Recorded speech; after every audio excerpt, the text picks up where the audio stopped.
came in the wrong order. I just didn't know what to do with myself. Okay, welcome to the City of Oregon City Planning Commission meeting at the Commission Chambers of Lipke Public Safety Building at 1234 Lynn Avenue. And we will take the roll. And would I do that, or would you? Okay. Commissioner LaSalle? Here. Commissioner Dole? Here. Commissioner West? Here. Commissioner Laws? Carla, can you unmute? Yes. Can you hear me okay? Can barely hear. You're very soft. Yeah. Okay. Can you hear me now? Yes, that's better. Commissioner Okay. Laws? I just needed to get a little closer. Vice Chair Espy? Here. Chair Stoll and Commissioner Schlagenhofer are both excused this evening. Okay, so our first item is the approval of the minutes. This would be the approval of the July 8th, 2024 minutes, and I trust you all have read. Do you have any comments? Anybody? I object to those minutes. Okay. A 2 to 3 hour meeting cannot possibly be recorded on 2 pages.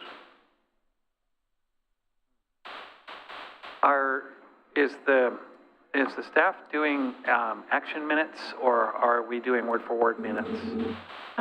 There's summaries. Okay, so I mean, I guess that would be my only response, but I'm not sure exactly. Are there specific items that are missing entirely from the minutes, or were there just abbreviations of each of the items that were? I don't have the minutes with me now, but those minutes are out of the ordinary from past minutes. Past minutes have not been action only. They've done a better job of describing who addressed what issues. Okay. And there's nothing that comes even close to that. I don't know where the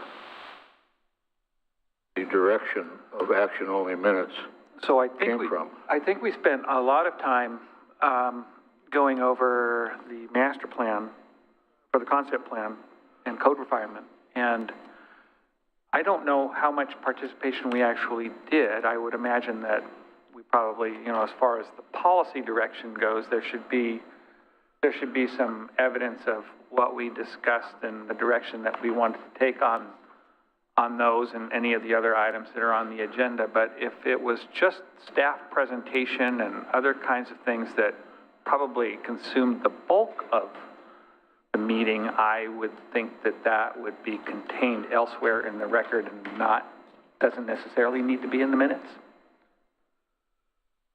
Well, I can't approve those minutes as written. Okay. Because it's not a true record of what transpired. Now, of course, there's always the video. Right. But I've gone back and forth with the City Commission on that issue. Yeah. Time and time again over the last several years. Okay. And they have not reverted to action-only minutes in their case. Because that was my understanding when I first started. We were doing action-only minutes. When we had the whole set of minutes, we had several sets of minutes, and there was a concern that was raised about, a similar concern raised about the minutes, and staff conveyed to the commission that the policy was to use action minutes as opposed to word-for-word type minutes. And I think we all, or most of us anyway, were in agreement with that. I don't recall that. Okay. Are there any other comments? No comments, just more of a curiosity on, how would you handle that? Is there an opportunity to go back and have the planning commission kind of look at the minutes? I mean, myself personally, I would need to go back and look at the video and kind of review, but seems, what's the protocol? So A couple of things. We have been doing action item only minutes for a while now.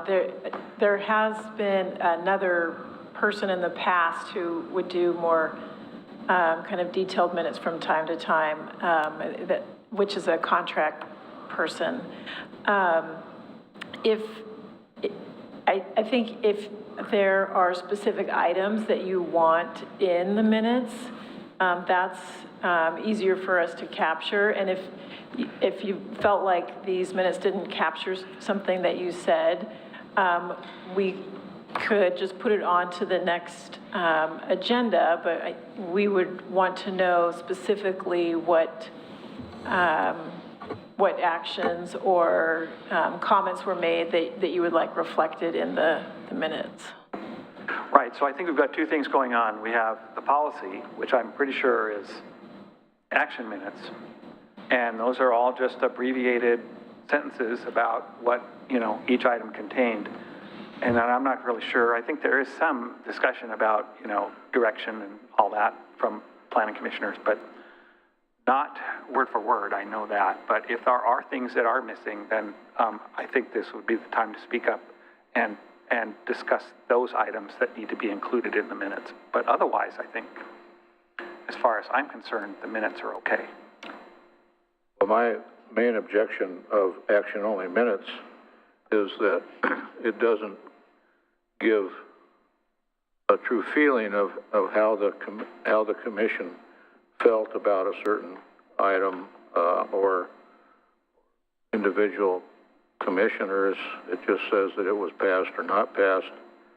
And my objection to the fact that you can always go back to the videos is that if you have to go back and try to scroll through 2 to 3 hours worth of video to extract certain information that you were really searching for, it's quite a process.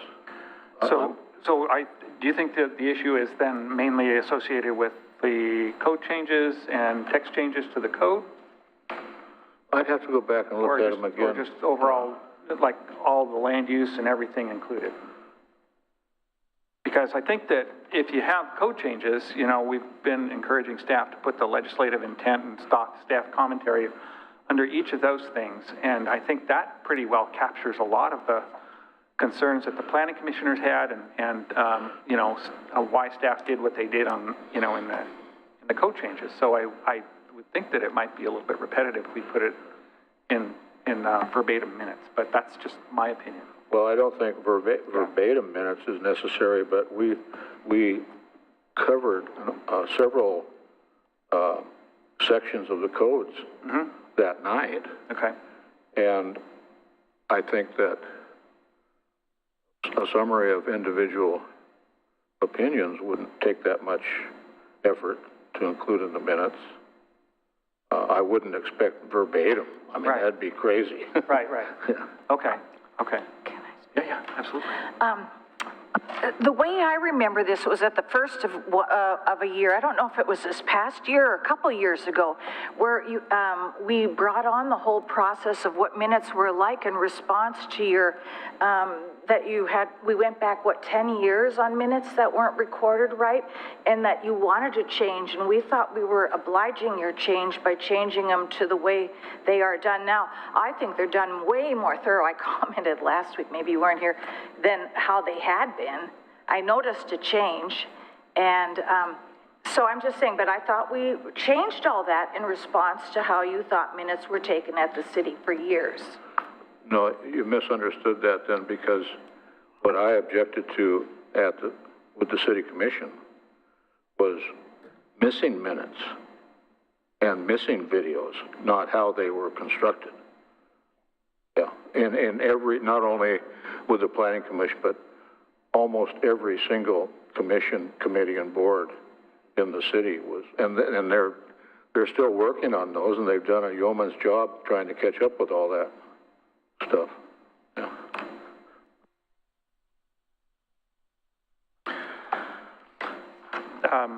Is there any other comments?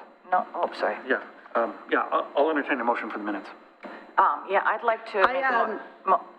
I I raised my hand real quick. Sorry about that. okay. Can everyone hear me okay? Yes, we can hear Hello? you, Carla. Go ahead. Okay. One thing Commissioner LaSalle has brought up where I agree with him, that there's not a lot of opinion from us, the commissioners, and I thought some really good points were brought up this last commission meeting. So I agree with Commissioner LaSalle.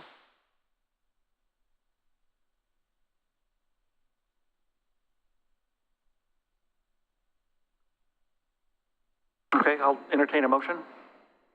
I'll move to approve the meetings from June 24th of 24 And July 8th of 2024, and July 8th of 2024. which are before us tonight. Yeah. Do I hear a second?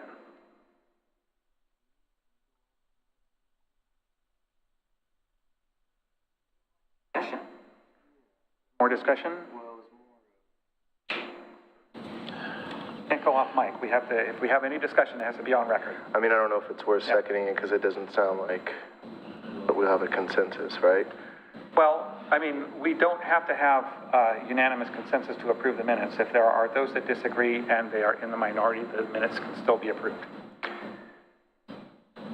Okay, well, I'll second the motion to approve the minutes, but I'd like to actually carry it a little bit further after that. So we can have discussion after we approve the minutes on policy direction for the minutes. Yeah, I'm okay capturing what was, okay? was there, yeah. Okay. Okay, let's go call for the vote. Commissioner LaSalle? No. Commissioner Dole? Aye. Commissioner West? Aye. Commissioner Laws? Aye. Oh, sorry. No. Vice Chair Espy? Aye. Sorry about that. Sorry, Carla.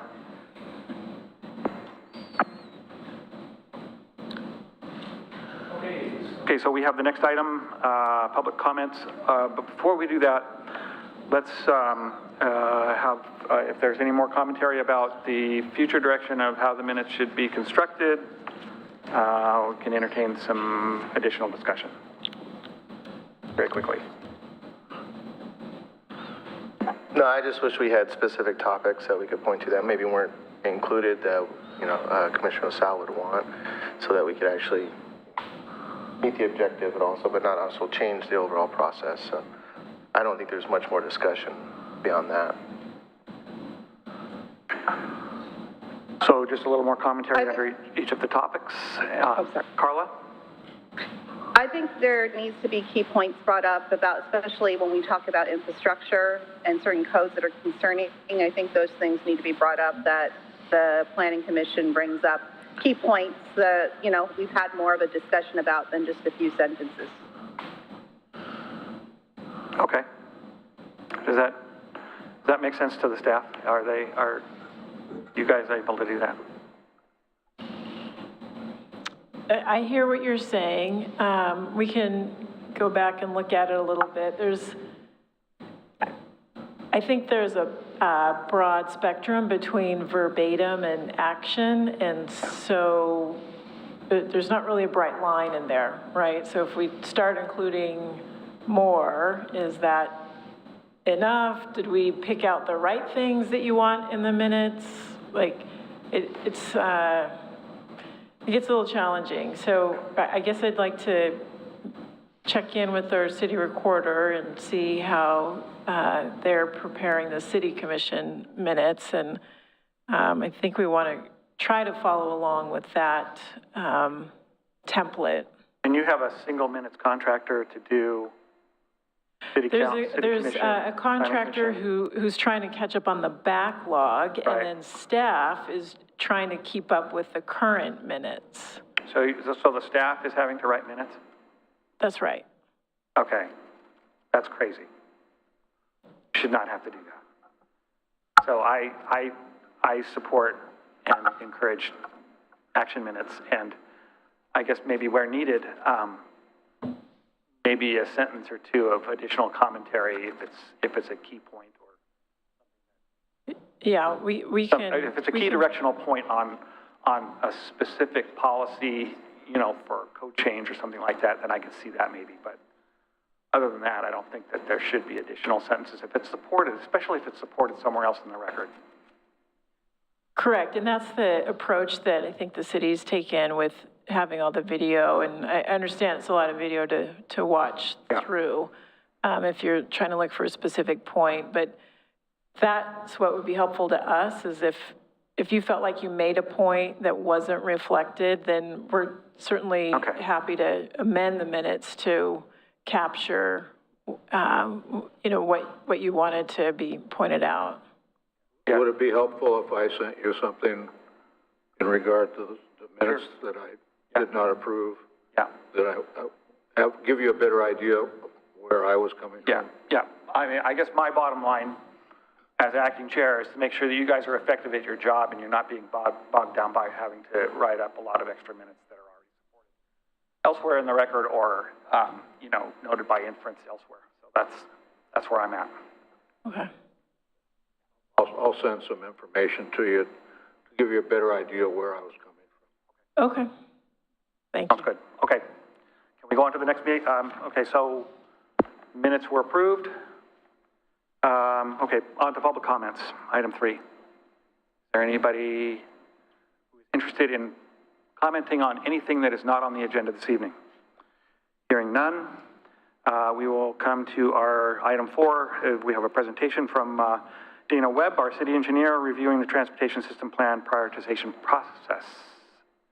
Yeah, thank you. So as Dayna gets set up and we pull up her presentation, Dayna Webb is our engineer, and I've asked her to come talk about the transportation system plan.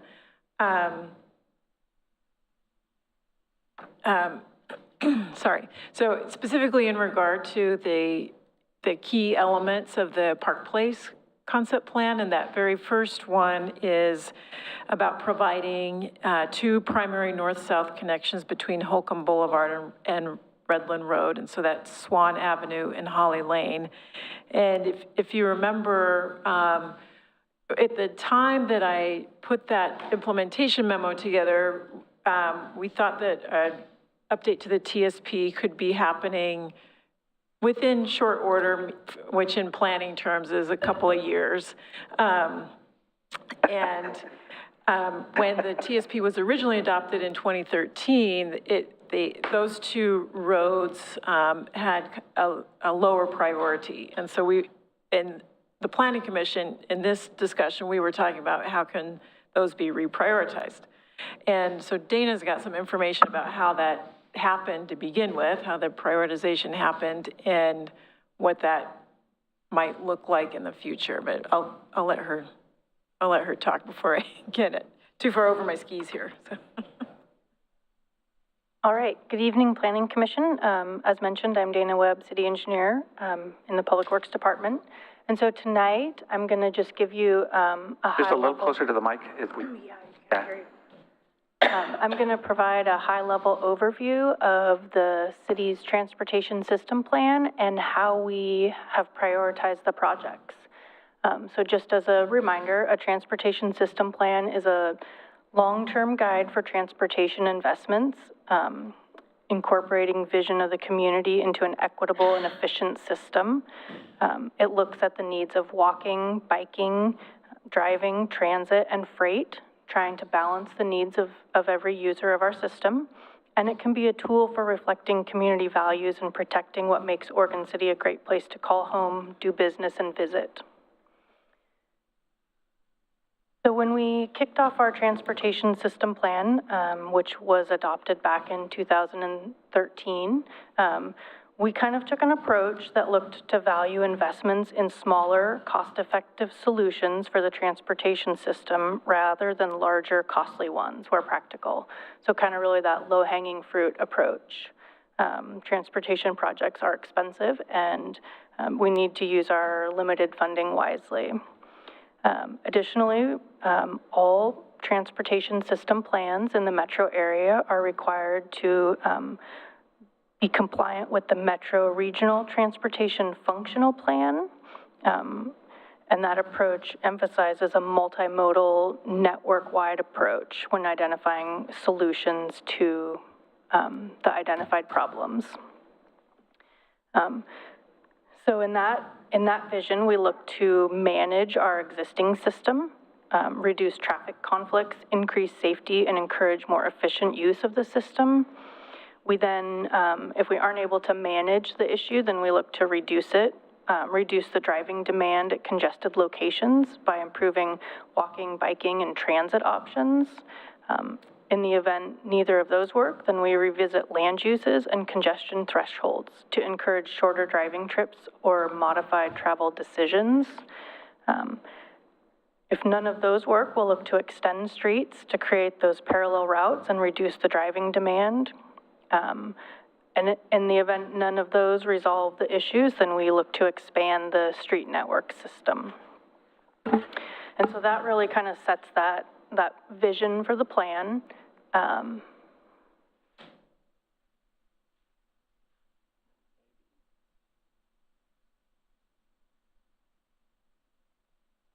Okay.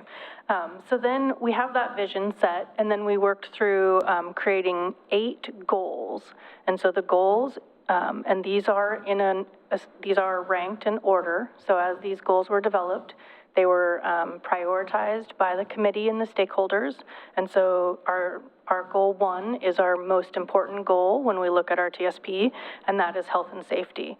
So really trying to ensure that the health and safety of the users of the system are incorporated,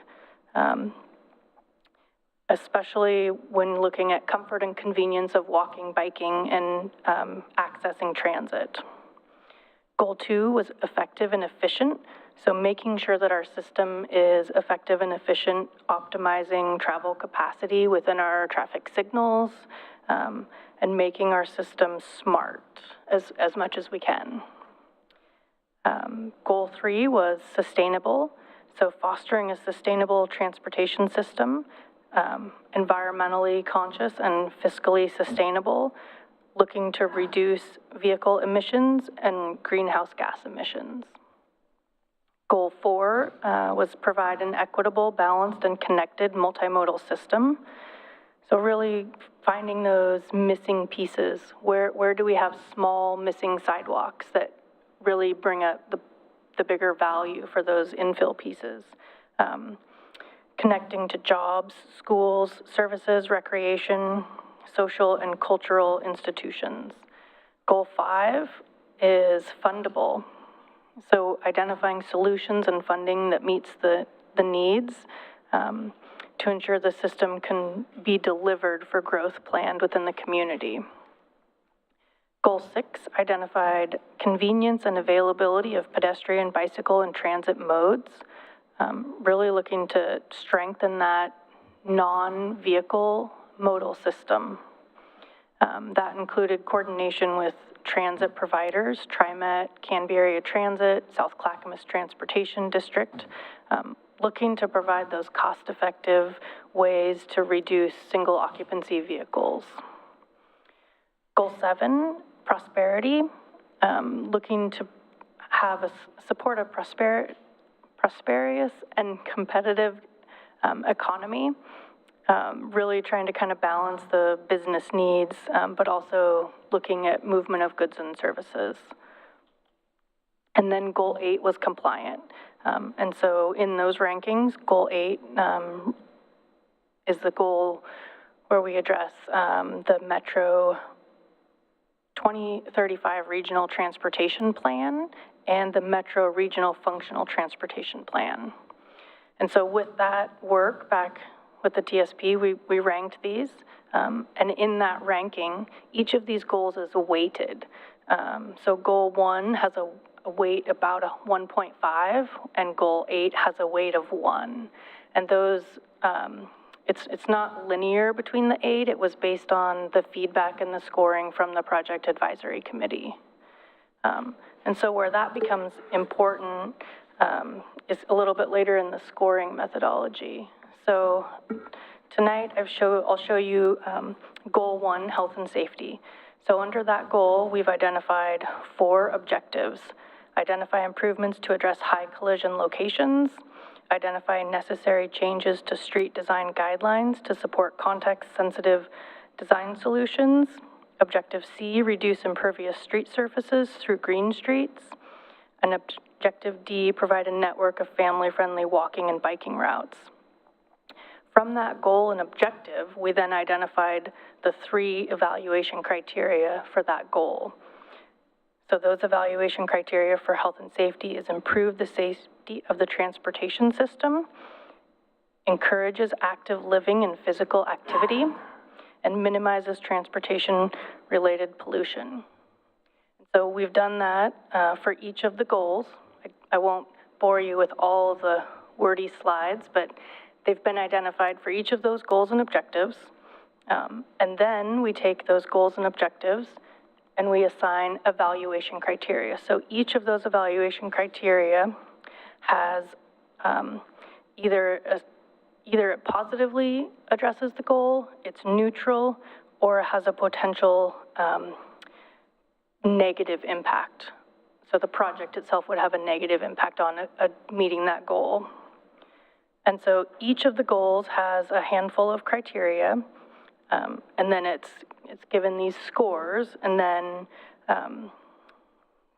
this next slide is slightly overwhelming, but the point here is each of those goals has multiple evaluation criteria.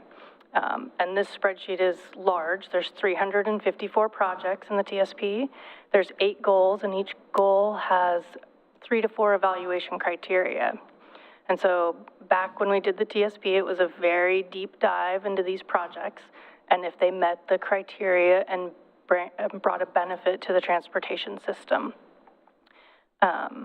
With those 354 projects, the top scoring project scored 81 points. We had 7 projects tie at 81 points. All of those projects were sidewalk and shared use path. So when you look back through those goals and the evaluation criteria, we really were focused on bicycle, pedestrian, and access to transit based on these goals and objectives.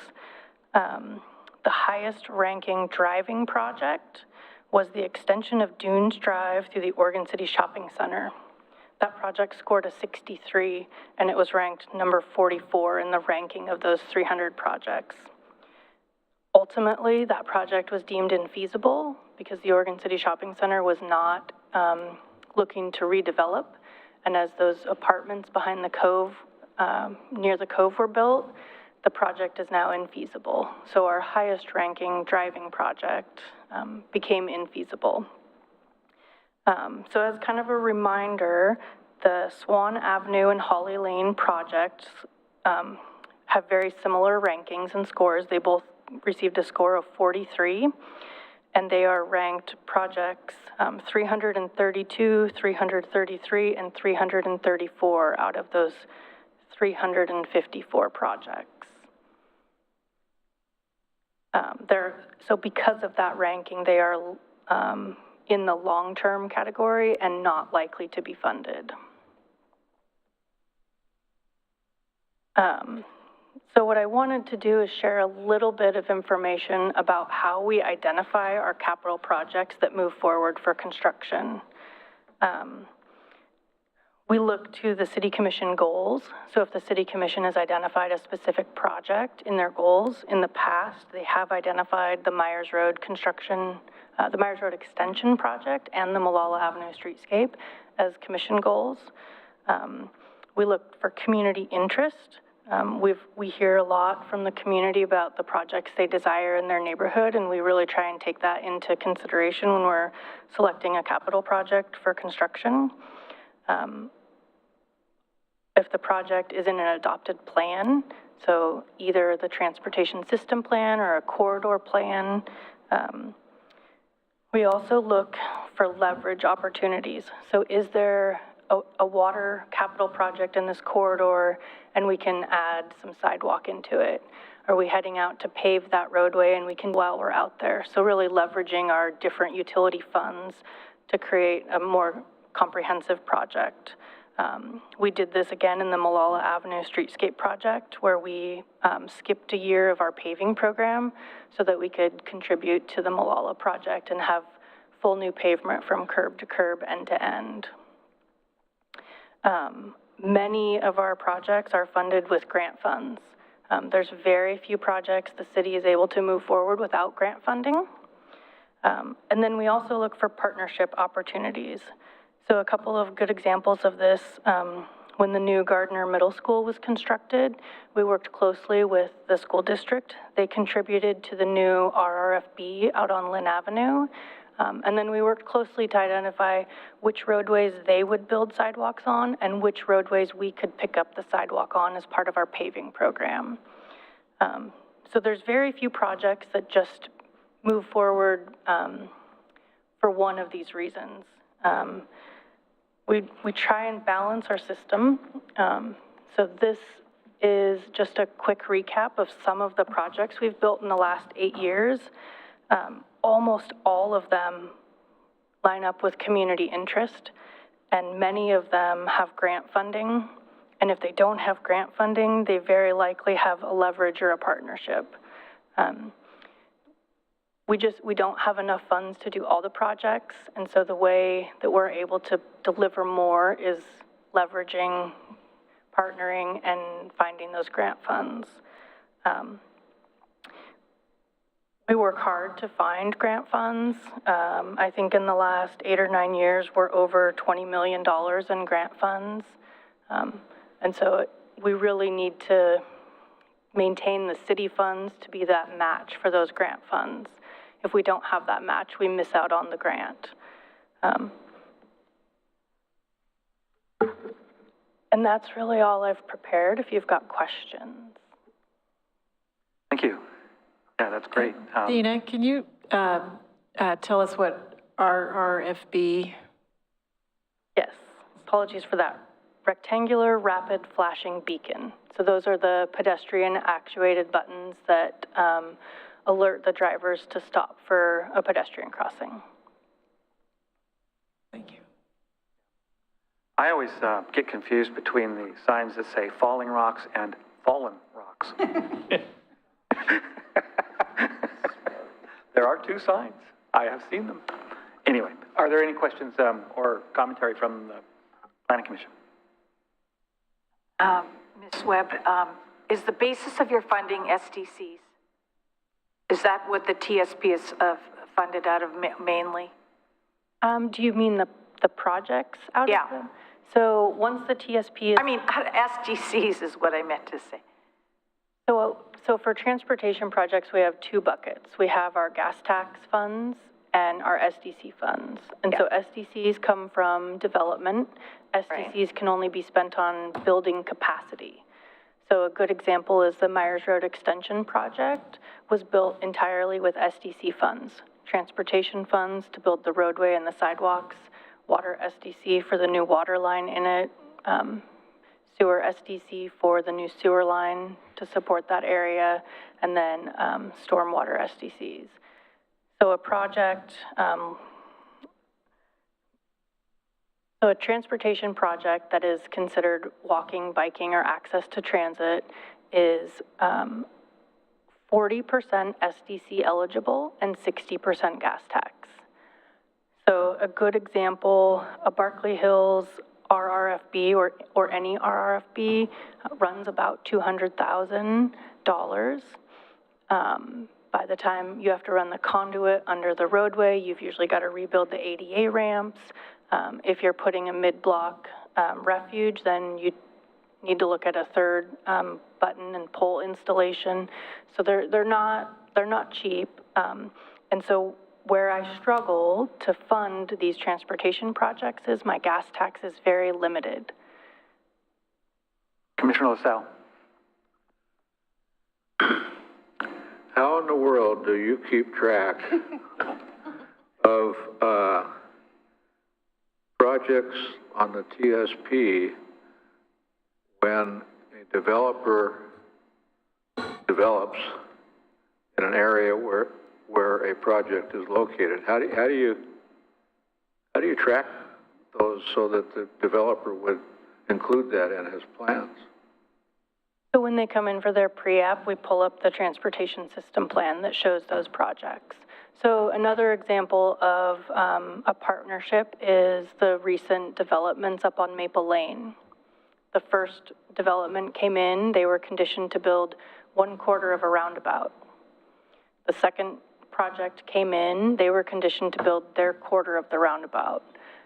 And at that point, when you're building half a roundabout, it's not super functional. So the city coordinated and worked with that developer. We took a development agreement to the city commission, and the city has funded the other half of that roundabout so that we can build the full roundabout.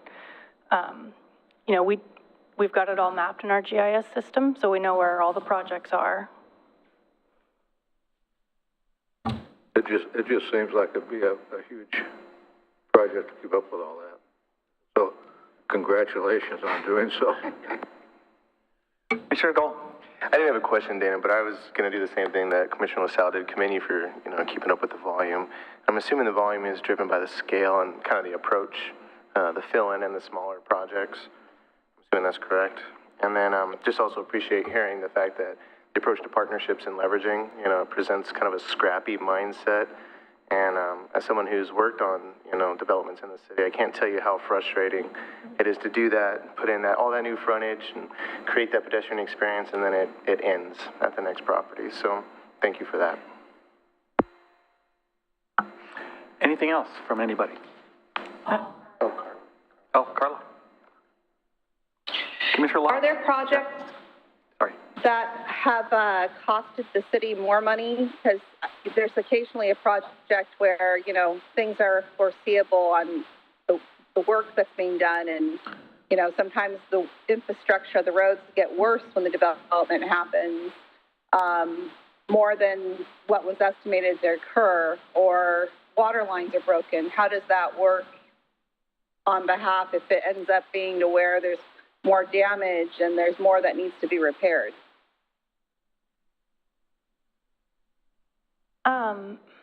So I guess a couple of situations. It could be a project that we're moving forward with, and when we kind of break ground, we find something unexpected. We would address that with a change order for changed conditions. The contractor wasn't expecting to find something, so we can address it that way. As far as I might want a little bit of clarification on your second question, or your second part of the question. Were you inquiring if like a private development occurs and then we see more traffic from it? Not just traffic, but actual damage. I mean, I think there's a project more recently in my neighborhood where the water line was broken several times.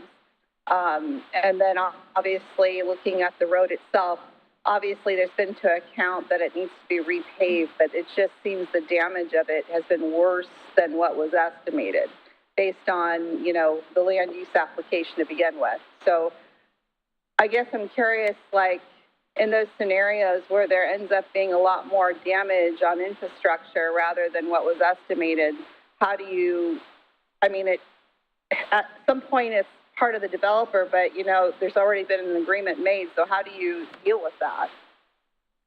Yeah, so we've got a couple areas in town that are what I would call very busy. Holmes Lane, for example, has private development on it.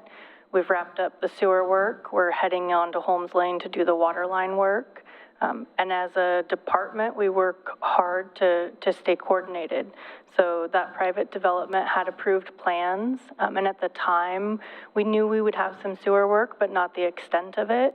And so those private development plans and the extent of their pavement restoration was identified in those plans. We've now identified the need to accelerate that water line project forward. And so I believe we've awarded that contract just within the last couple of weeks for the Holmes Lane water line, which will address that water line out there. And then what will happen once we get that water line fixed and a small amount of sewer work over at the Lynn end, we will be coming through with our paving program and paving that road. And so, you know, it's really just keeping an eye on where's private development happening, where do we see those capital improvements occurring, and trying to line up and time them. Unfortunately, with the different funding programs, with the water line being part of a WIFIA federally funded package and the sewer work part of a WES reimbursement program. We really can't stick it all in one project. It gets really complicated with the reporting to the federal EPA on the water line project and reporting back to Clackamas County West on the sewer work. So we've tried, we actually have on our whiteboard in our office this area of town that's very impacted over the next few years, and we're working really hard to line those up. So you've got some sewer work, water work, and then you'll get paved out there. Thank you. Are there any other comments? Here.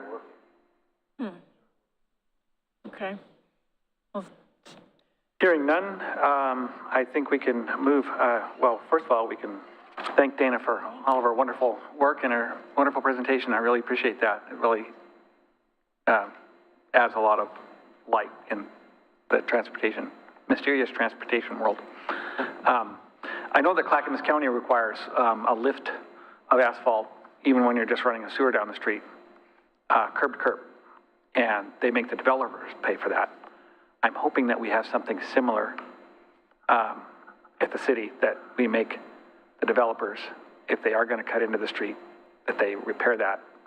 Yes, we do have pavement cut standards. Yep. So it varies for arterials, collectors, and local streets. And then the extent of the repair depends on how most recently, or when most recently, the pavement was done. So if it was paved within, I want to say, 4 to 5 years, and you cut a trench in it, you pave the full curb to curb on an arterial. Okay. So we've got those standards. It applies to private development, capital projects. If another agency or Northwest Natural comes through, those standards apply to everyone. Very good. Yeah, thank you. Okay, moving on to the next item, item 5, we have a public hearing before us. We have before us this evening GLUA 240004 and AN 240001 and ZC 240001, zone change at 14389 and 14221 Maplelane Road. Our role is to conduct the public hearing and make decisions about the matter before us. In making those decisions, we must apply the applicable codes and laws and cannot vary from the change of those laws or codes. A staff report has been prepared for the application, and we have and has been made available to the public 7 days before the public hearing. And the staff report identifies the approval criteria that apply to each applicant's proposal. Staff has analyzed the criteria which are contained in the staff report. The hearing procedure and the Planning Commission will follow as set out in state law and the Oregon City Municipal Code. The hearing procedure steps are shown on the Planning Commission website. Public testimony will be called in order that it was requested, so I am assuming if you are going to testify this evening, you need to fill out a speaker slip. I believe they are located on the back, and then I will be handed some at some point. Good. If you wish to testify virtually, you will be called either from a request to speak emailed to city staff in advance of this meeting or by raising your virtual or physical hand when I ask if there are any additional questions in the audience. For the public record, please begin all testimony stating your name and city of residence. If you want to receive a copy of the notice of decision, state your mailing address or email address so we will know where to send it. Testimony and evidence should be directed toward the applicable approval criteria. If you believe other criteria apply in addition to those addressed in the staff report, identify specifically and discuss those criteria and explain how and why you believe they apply to the application under consideration. Any person may submit written material while the public record is open on each application. Any written materials received by the city staff during the time period which the record is open will be placed in the record.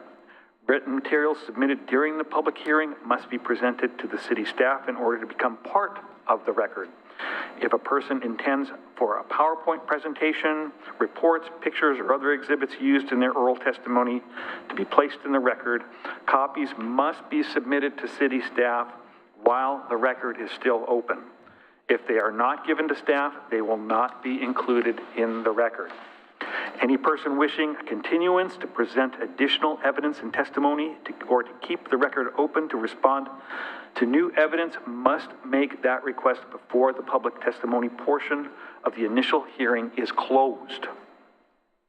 If the Planning Commission makes a decision with which you disagree, any issue that you may wish to appeal must have been raised before the Planning Commission in order to be considered by the City Commission and in the event of further appeal to the Land Use Board of Appeals. Without raising that issue on the record with sufficient detail and accompanied by statements or evidence allowing the city and all parties to respond, the issue will not be considered on appeal. In addition to participating orally or in writing and raising all issues during the Planning Commission proceeding, the filing of an appeals must include the required fee. A city-recognized neighborhood association may request a waiver of an appeal fee subject to the requirements set forth in OCMC 1750-190C5 and 1750-290C. In addition, the failure of an applicant to raise the constitutional or other issues related to the proposed conditions of approval with sufficient detail to allow the local government or its designee to respond to the issue precludes an action for damages in circuit court. Now we will open the record for GLUA 240004, 240001 annexation, ZC 240001, and zone change for the zone change at 14389 and 14221 Maplelane Road. Okay, so members of the Planning Commission need to be unbiased, and as a result, I will call on each commissioner to disclose any potential conflicts such as family, financial, or business relationships with any of the applicants or with regards to the land use request. I will ask whether any of the planning commissioners have discussed the application in question with any of the parties or have independent knowledge or of the relevant facts, such as from a visit to the site in question. Any member of the audience may question the planning commissioner about their disclosures. At this point, do any of the planning commissioners have any conflicts, interest, ex parte contact, bias, or statements to declare, or have they visited the site? If there was a site visit, the Planning Commission must declare or he or she perceived that what he or she perceived. Okay, so let's see. So we will start with Daphne West. Do you have any I have conflicts or bias? I have no conflicts of interest, no ex parte contact, no bias. I did stop by and visit this site today. I got out of my car and I didn't trespass, but I walked around and wanted to take a look at all the trees that were there and what kind of shape they were in, look at the houses. Little confused over the big triangle of gravel in front, how that road's going to twist around there, if that's part of the developable property. A nice flat piece of property. I read that it has steep slope in the back, but you can't see that from the road, so that's what I saw. Okay, Carl, Commissioner Laws, do you have any conflicts or bias? I have no conflicts of interest, no bias. Okay, Brandon Dole, Commissioner Dole. Sure. No bias, no conflicts, no ex parte. I probably should note that I'm familiar with HHPR and they're consultants to me in the private world. But I am familiar with the site. I didn't do a dedicated drive-by, but I frequent that area a lot. My mother lives in the neighborhood. So. Yeah, it's probably unavoidable. Yeah. Mm-hmm. Yeah. Commissioner LaSalle. No bias, no ex parte conflict, no conflict of interest, and I have not recently driven by the site. Very good. I drove by a few days ago, and I don't have any conflicts or bias. Okay, so now we are ready for the staff report presentation. All right, thank you, Vice Chair Espy. Planning Commissioners, we'll get the presentation up. All right. So before we start this evening, I have 2 items I want to enter into the record. One, Clackamas River Water CRW was just a little late for their comments. And they provided very standard comments that said, if the city desires to serve these properties at some point in the future, CRW requests that the city follow the withdrawal process as stipulated in statute, and as part of the annexation, staff recommendations is to withdraw this property from CRW, and that would be done as part of the city commission's ordinance that annexes the property. Additionally, well, we are not required to provide finding for state land use goals because we have an acknowledged comprehensive plan. Housing is on everyone's mind. I did want to add into the record our 2021 housing needs analysis.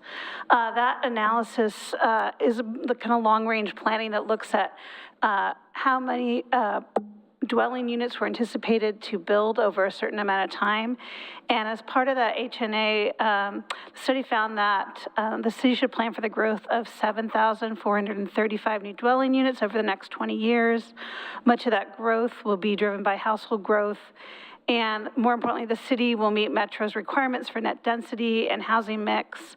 We have a slight shortage of land for high-density housing and always an unmet need for affordable housing. I wanted to add the additional finding in the record that the proposed annexation and zone change is consistent with the HNA, as the requesting zoning provides the greatest housing opportunity within the low-density residential comprehensive plan designation. So I wanted to get that in the record, and that will be added in any revised staff report. Okay. No? Okay. So just a brief overview of annexation and zone change requests. It's been a while since you've received a combination annexation and zone change.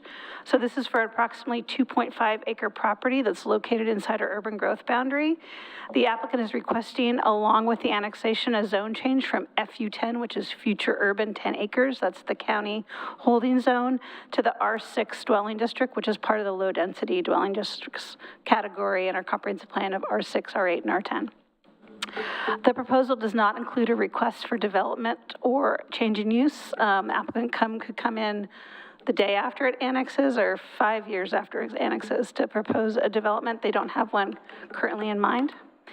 Additionally, it's located within the original Oregon City's urban growth boundary. So we have been analyzing this property for a very long time in our master plans. Okay. Sorry. So the annexation and zone change process, the Planning Commission and the City Commission are here to determine whether the city wants to bring a property into its limits and assign a city zoning that is consistent with the low density comprehensive plan designation. This was a type 4 City Commission decision, so a Planning Commission gives their recommendation to the City Commission. And once the Planning Commission makes its recommendation to the City Commission, a City Commission hearing date will be scheduled. Annexations actually are not subject to the 120-day land use requirement. The zone changes would on their own, but because this is coupled with an annexation, you are not bound by the 120-day decision. So for once, I'm not running around trying to understand the 120-day date, but we will try to, and staff has worked within the time frame. Our goal is to, if we can, process it as if it was a traditional land use application, but we're not bound by it. So just to provide a staff summary of this proposal, utilities are available or can easily be made available during the development. This is right at the edge of an existing parcels across the street that's being redeveloped. So either utilities are right in front of the site or can easily be brought to the site when development happens. It has been found to be consistent with all of our master plans, our utility master plans, our transportation system plan, our housing needs analysis. And the requested zone change to R6 is reasonable and appropriate considering the surrounding area, the limits of the geohazard district in the rear of the property, and the middle housing allowance in all residential zones. With the introduction of middle housing, you know, the differentiation between R6, R8, and R10 gets a little blurred. A lot of times the same middle housing development could occur regardless of the zone. So cluster homes or a subdivision of fourplexes. So while any of the zones of the low-density residential zone, R6, R8, or R10, could be found compatible, R6 seems to be inappropriate, knowing that there's mixed-use corridor across the street. There's geologic hazards in the rear that has severely restricted any development. There's R6 subdivisions kind of on kitty corner to the development, so an R6 zoning makes perfect and logical sense in this area. However, there's two additional items staff is looking for direction to the Planning Commission.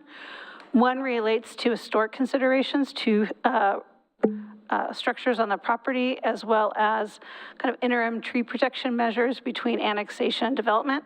I have slides about those two questions further on, but I want to provide some overview slides before I get to that.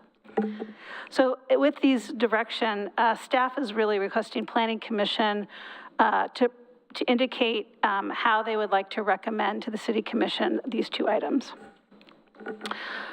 The criteria for approval, first you need to look at our annexation factors found in Chapter 14. If the Planning Commission finds that the proposal does meet the annexation factors, then you would look at the zone change criteria. So I kind of see like the first analysis is, have they met sufficiently the criteria for annexation? If yes, have they met the criteria for the zone change? We kind of take them step one, step two. And I can provide those criteria and factors further in deliberations. We can bring that up on our, either the staff report or on our municipal code. So you'll see here the property currently is zoned county, and you'll see a fair amount of different zones around the property. To the south is the new affordable housing complex, and that's mixed-use corridor. That's areas in the fuchsia. There is one property that's still R10, just south of the area, that actually I believe is the pole vaulting, a very, very large kind of metal pole building that actually is for pole vaulters, but it's like it's a one tax lot that's still R10. The remainder of our housing subdivisions in this area are R6. You'll see that in yellow. The geologic hazard overlay is not really subject to this approval because no development is being proposed, but I wanted to provide a little background of what would occur when development happens. And so the way our geologic hazard overlay district works is you are in the boundary if you are in an area with steep slope, if you're in an area that had a historic landslide or scarp, or you are in a buffer around that area. So what you see here, you see a landslide scarp in the far corner, some steep slopes, which is the pink, and the two colors, light pink and dark pink. And then the yellow is the buffer area. So anywhere in the yellow buffer area or in any of the steep slopes or landslide, the density is reduced to 2 units per acre and a maximum level of development. Anywhere you see in the green, that is outside the geologic hazard overlay district. So that would just be developed to the underlying zone's density. And that a lot what Commissioner West said, that if you look from the street, you have a very flat area, and then you'll see the drop off in the back. This identifies utilities. As you can see, there is some existing city utilities right at the property, and then the extension really is right at the edge of the new affordable housing project, and that would just be extended at the time of any development. So there's really 2 items I wanted to walk through with the commission that I'm looking for additional direction. Let me get to that correct slide. So there are 2 houses on the property, and as part of the 2011 citywide survey that we did for all properties over 50 years old within our urban growth boundary in 2011, these 2 properties were identified as potentially historically eligible for local listing. of the, of the 10,000, not excuse me, of the thousands of resources that we surveyed, they're kind of all over the city. Many of them were not designated potential eligible, but these two were. This was a reconnaissance level survey, so it's really a windshield survey that looks at briefly the age of the building, the condition of the building on the outside, what are the materials, and it just provides that first level of kind of planning level analysis.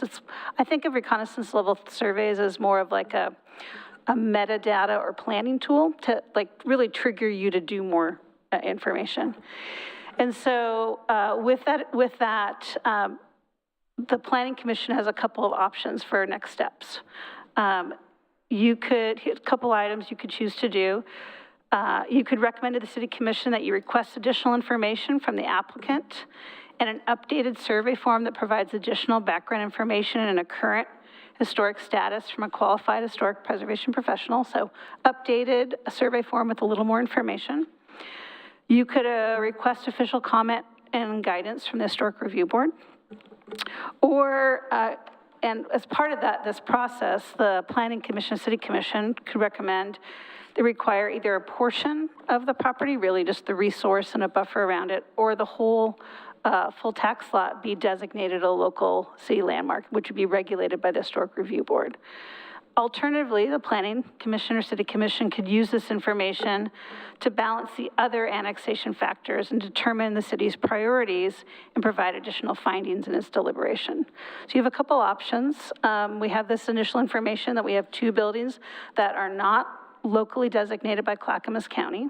So they're not currently being regulated, but they have been identified in a reconnaissance level survey as potentially eligible for a local historic designation. So really the direction is how do you want to move forward with that, and what recommendation would you give to the City Commission? So here's some just street photos showing these two resources.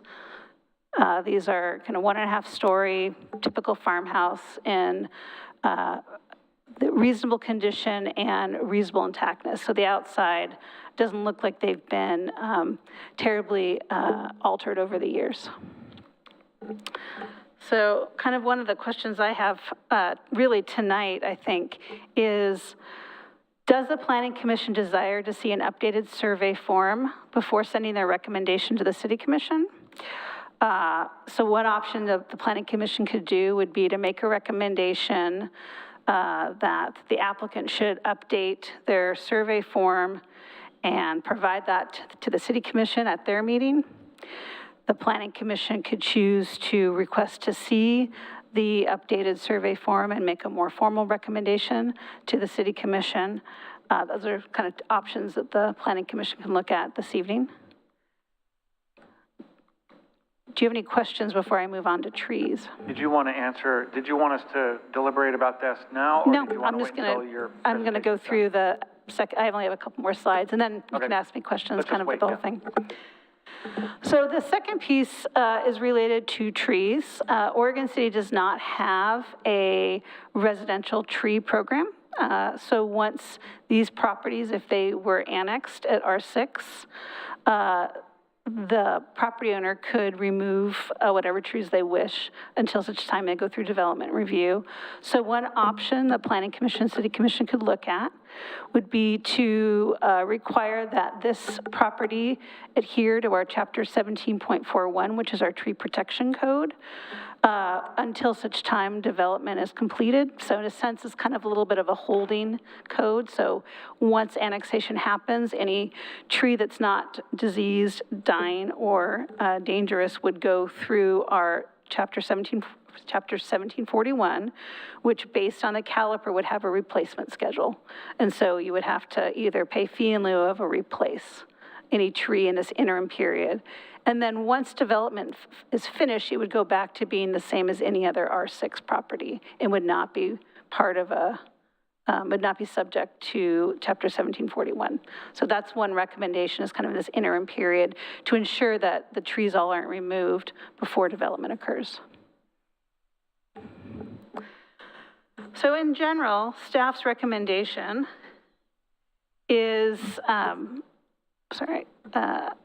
Staff recommends that the Planning Commission send a positive recommendation, including recommendations on the items highlighted below, including direction on the historic consideration and trees. The recommendation finds that the annexation is consistent with the positive balance of factors outlined in chapter 1404, recommends withdrawing the territory from the county service district for enhanced law enforcement as allowed by statute, which is a traditional requirement when you annex into the city, recommends that the property be removed from the Clackamas River Water District, recommends that the City Commission concur with the Tri-Cities District's annexation. So when you go into the city, you actually have a parallel separate annexation to our Tri-City Sewer District, and that is done parallel to this process, but they apply to Tri-Cities themselves, but in the ordinance, it supports the annexation. The recommendation of the rezoning of the site from FU10 to R6, and then finally provide the City Commission with a recommendation pertaining to additional historic or tree regulation on site. So that is my staff presentation. I'm available for questions, especially related to the tree and historic considerations. Thanks, Christina. I will go ahead and I think what we'll do is then we'll deliberate about both of the Goal 5 issues following the presentation, and then we'll open it up to public testimony. Yeah, I know the applicant's here, and they have a real small presentation this evening. Okay, so what I'd like to do is try to go through this as quickly as possible. We'll do one item at a time, and we'll start with the historic buildings. At the very least, I think what we would do is not have this come back. I would like to see it forward to the City Commission. But my question was, would we be making any kind of recommendations on the status of the buildings and whether or not they should be further designated or preserved or removed? You know, I think one way that the Planning Commission could do it is kind of if-then statements. You know, if the city, you know, if the City Commission finds that the resource should be protected, you know, you could support that, or it really is up to the Planning Commission. I don't want to kind of lead you anywhere. You could also provide additional findings if you feel that, with the planning, if the City Commission is really balancing all those factors, you know, the Planning Commission could provide additional findings for those factors if you think that is warranted in moving forward.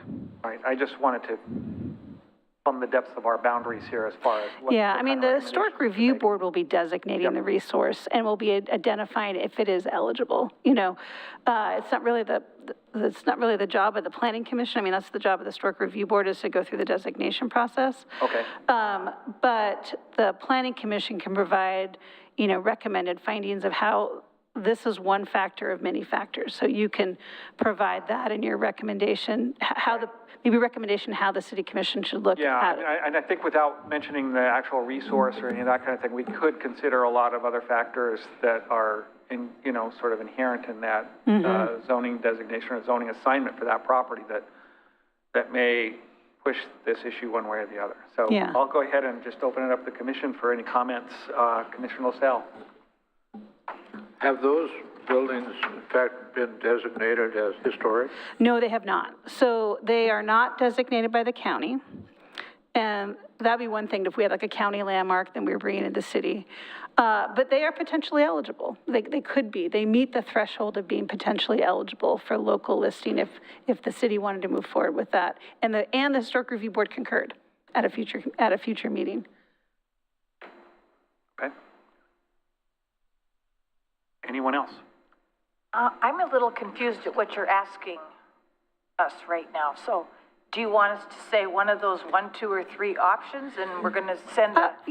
Actually, at this point, this is kind of more questions. Why don't we have the applicant come up and do their presentation, and then in the final deliberations, you can kind of look at the kind of navigating the different options you have in your recommendation to the City Commission, if that is helpful. Anyone else? Christina, I just want to make sure I'm following here for historic. It's eligible. So if an application came in to demo, that would go to historic review. If it was designated. So right now, it's not designated, it's not in the city, right? As part of this annexation, is this something that the community wants to condition or ensure that it is part of this annexation? Yes, if a building is inside the city and is regulated as a local resource, any demolition request does go in front of the Historic Review Board.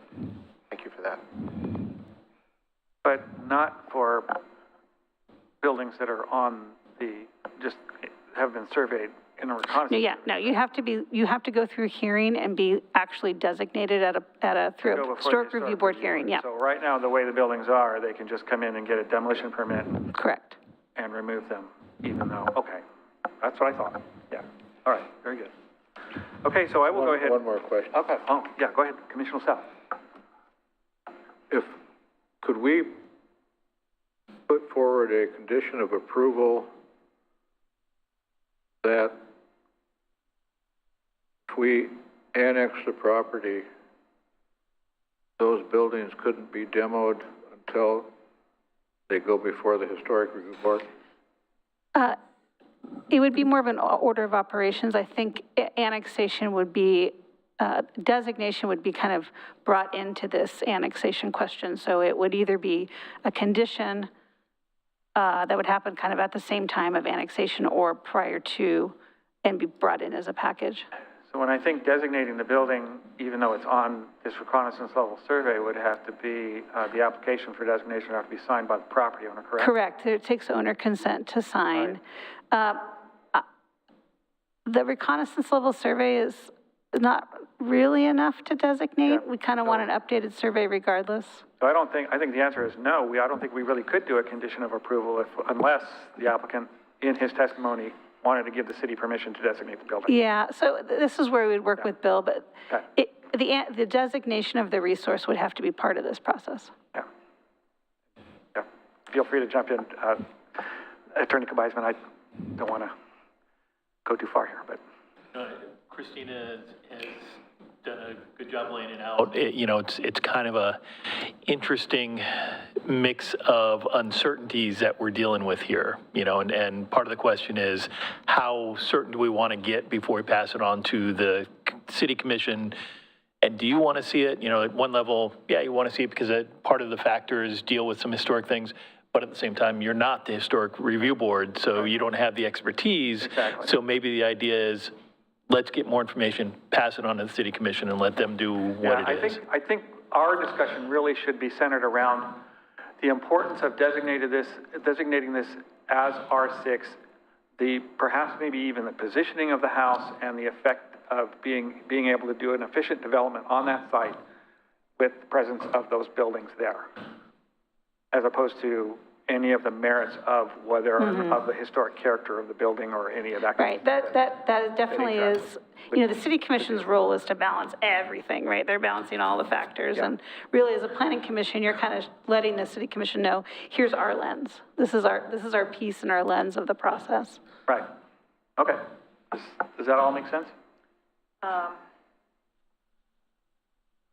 You want the houses designated in the R6 to stay where they are. You want it as a condition of approval that they don't get moved and that they stay in, they aren't torn down and they're part of the building thing, regardless if they're historic?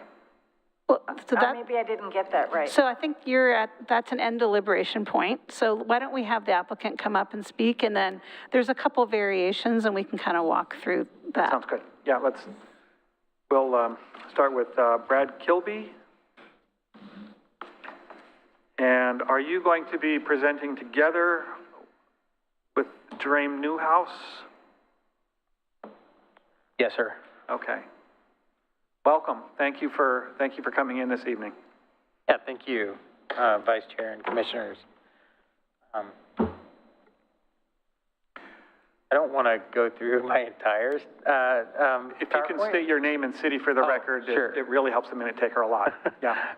Brad Kilby, I'm a planning consultant for HHPR.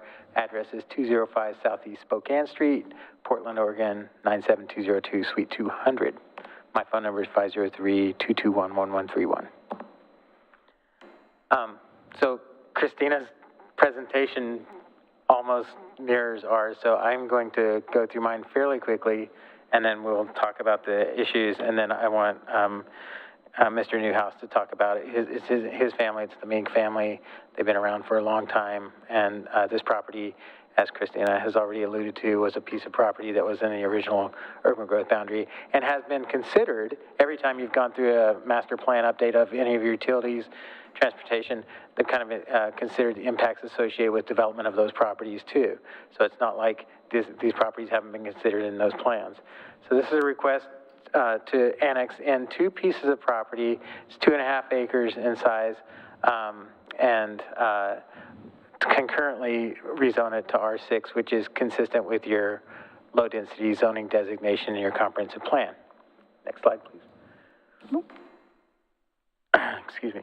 So both properties are already within your urban growth boundary.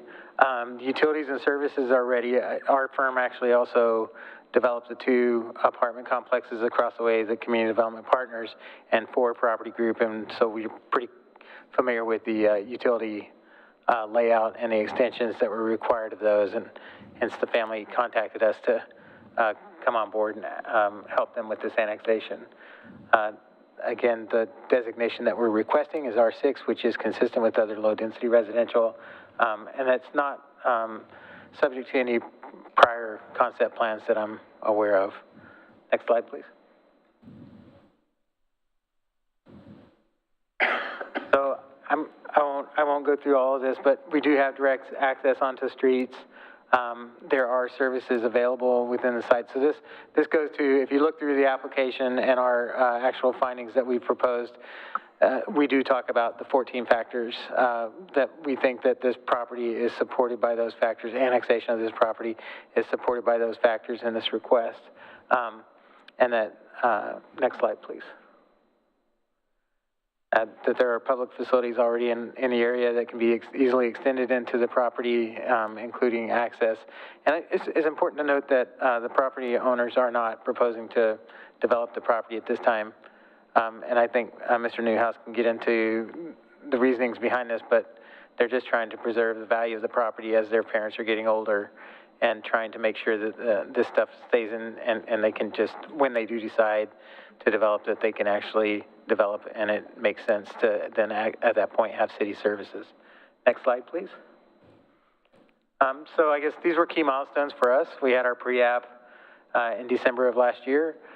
We did meet with the Caulfield Neighborhood Association, and I actually met with the Caulfield Neighborhood Association on those 2 prior applications, and they weren't as pleased as they were with this one. This one, they were fairly ambivalent. They didn't have any objections. They had a lot of questions, but nothing really speaking to what could happen within an R6 zone. So they weren't objecting to anything during that neighborhood meeting, and there's nobody here. And then all of the public notices were mailed out, and then we have posted the site as well. Next slide, please.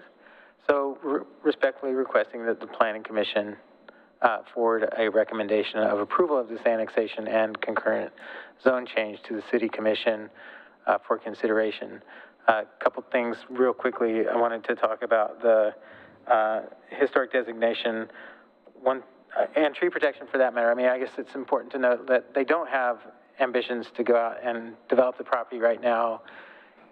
If it is brought into the city, I mean, I guess there have been, instances where people have gone in and clear cut their sites because cities otherwise wouldn't have those interim measures in place to combat that. But I would just say that, like, the condition related to the historic designation, I feel like that's a personal decision that the owners need to make, the family needs to make.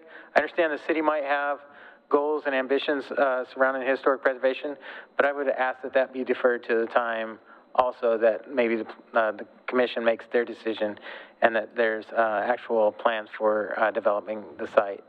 So with that, I'm going to turn it over to Graham Newhouse. Thank you. Thanks, Commissioner. Thank you for the time to present for my family and the property at Maplelane.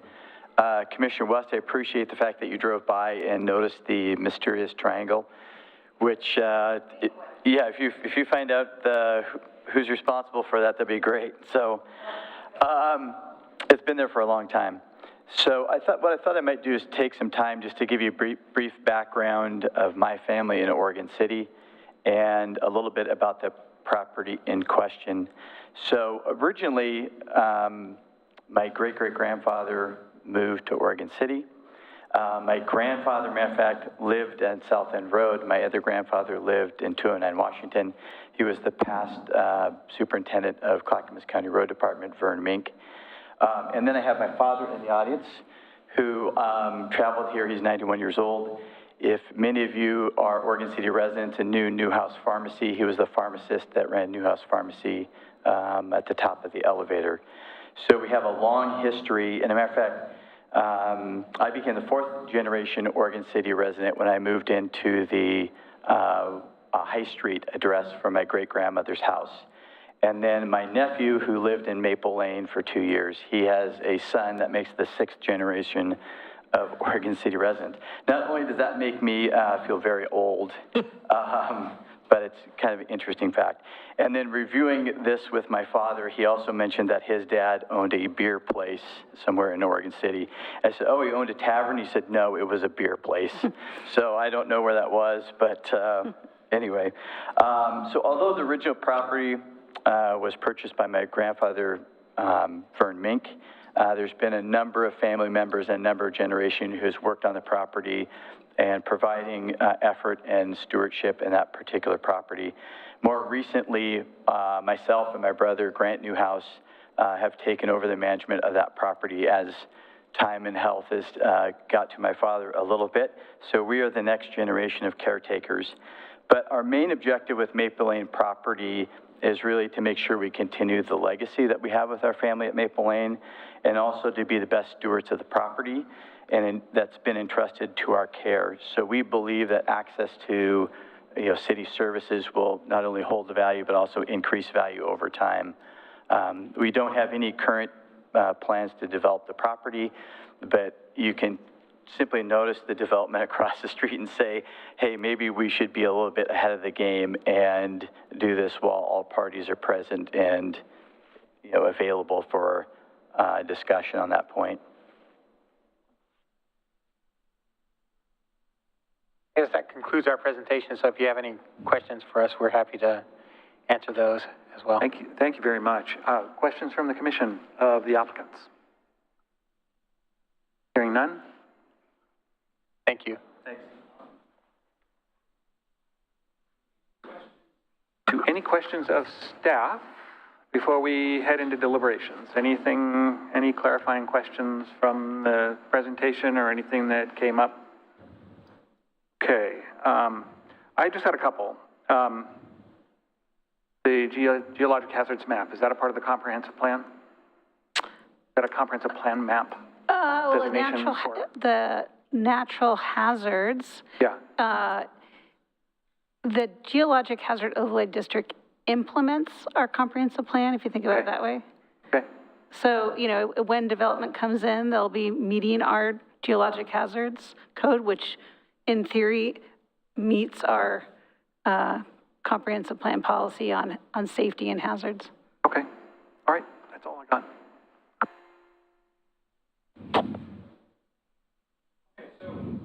Question before us is, the first one is regarding the historic structures, and I think that what we need to do is talk about it in light of the proposed zone change to R6. And really, I think we ought to be talking more about the R6 zone change and its effect on, or the effect of those buildings on the efficient development of those properties at R6. I think is really the way we ought to look at this. Does that make sense? As opposed to looking at the merits of the historic buildings ourselves, I don't think that's something that the Planning Commission is in the Planning Commission's purview. That's something that's up to the applicant and HRAB as to whether or not they want to designate those buildings per se. I guess the only question that comes to my mind is, were there any significant historic events on those sites? Did the surveys pick that up at all? No, a reconnaissance level survey is not going to pick up that level of information. So we're just talking about the architectural significance of those two buildings? Correct. Okay. Finish? Yep. So when they designated those buildings, did they just take a bullseye of everything in the UGB? Yeah, these are Of not every county building Sure. that was over X amount of years, or what was the? So these are not designated. A reconnaissance level survey was looking at every building over 50 years old to see what buildings could be potentially eligible. Is there a cluster of buildings? This is it's a planning kind of survey. Are there areas in the city that have maybe a clustering of historic resources? Are there city resources? Are there resources on a road that may need to be widened? And annexation, like these are those kind of questions. And so without this reconnaissance level survey, we wouldn't be triggered to kind of really, in a sense, do more information. So what the reconnaissance level survey does is really a trigger that says, hey, there's something here, we're not too sure, you should do more information on it. And another way to think about it is, 40,000 foot level, they said, hey, this is over 50 years old, we're gonna include it. Now we went down to 30,000 foot and did a drive-by and there's some structures that were more than 50 years old and they said, that's clearly been added to over the years and redone and it's lost all historic integrity, let's take that one off. And these were ones that they drive by and said, looks like it's still, integrated, but we don't know anything other than, what was seen through the dashboard. And that's what the Historic Review Board would do is look at the next level and say, is there, so no designation yet, it's more just a flag saying, hey, there might be something here of historic value. Which is entirely driven by the applicant's cooperation in that process. ORS 197722 requires the city to allow an applicant to refuse to consent to historic designation of property. Okay.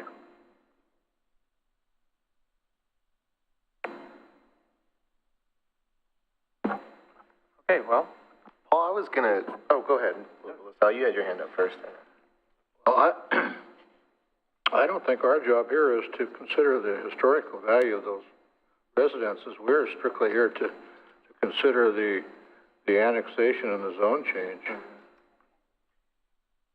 Couldn't agree more with you, Bob. I mean, I feel like the annexation and the zone change is the appropriate way to preserve the potential and the historic eligibility. Right? I mean, the designer in me would love to sit up here and say, hey, what's the potential in the property with the house or without the house? But I don't think that's us. I think that comes down the line. And relying on the City Commission and the Historic Review Board to go through the appropriate processes when the family obviously determines what they want to do with the property. I agree with you, Bob. So I think that housing is, providing affordable housing and housing is really top of mind for the City Commission and the Planning Commission and other boards and commissions throughout the city of Oregon City. And I would think that we would want to look at that first and then those structures second. And if they are standing in the way of an efficient development of that site and the provision of additional housing, then we would need to probably look at the push-pull factors and the prioritization of what we're doing out there. That's about as close as I'm going to get to that. I'd like to propose a motion. Oh, well, hold on. Commissioner Laws? I don't have anything to say. I agree with what the movement here is with that. I don't think we should worry about the historic factor at this point of the buildings because it's not our job here on the Planning Commission.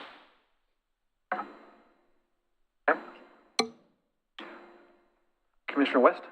Procedural question. Is this coming back to us, period? Or if we recommend this, then it goes to City Commission, or is it coming back here again? Correct. If you recommend approval this evening with, direction on those two questions, we will look for a City Commission meeting to schedule. If you want to see something before, if for some reason you want to see something, then it would come back to you and then you'd make a recommendation. But once you make your recommendation, it is not coming back to you. And I'd note one other thing. This particular decision will not come back to you, but depending on what they apply when development comes, whether it's 6 months, 6 years, 12 years, it might not, depending on what they apply for. So then let's entertain a motion to move all the information forward to the City Commission. at this point. So That's- Do you want to So- discuss the trees? I feel like we covered the historic Right, part. well, for the historic buildings, and then we'll discuss the trees and then make a Oh, motion. understood, Yeah. understood, thank you. Yep. So let's do that. Let's do a vote on the, Put my motion forward. Yes.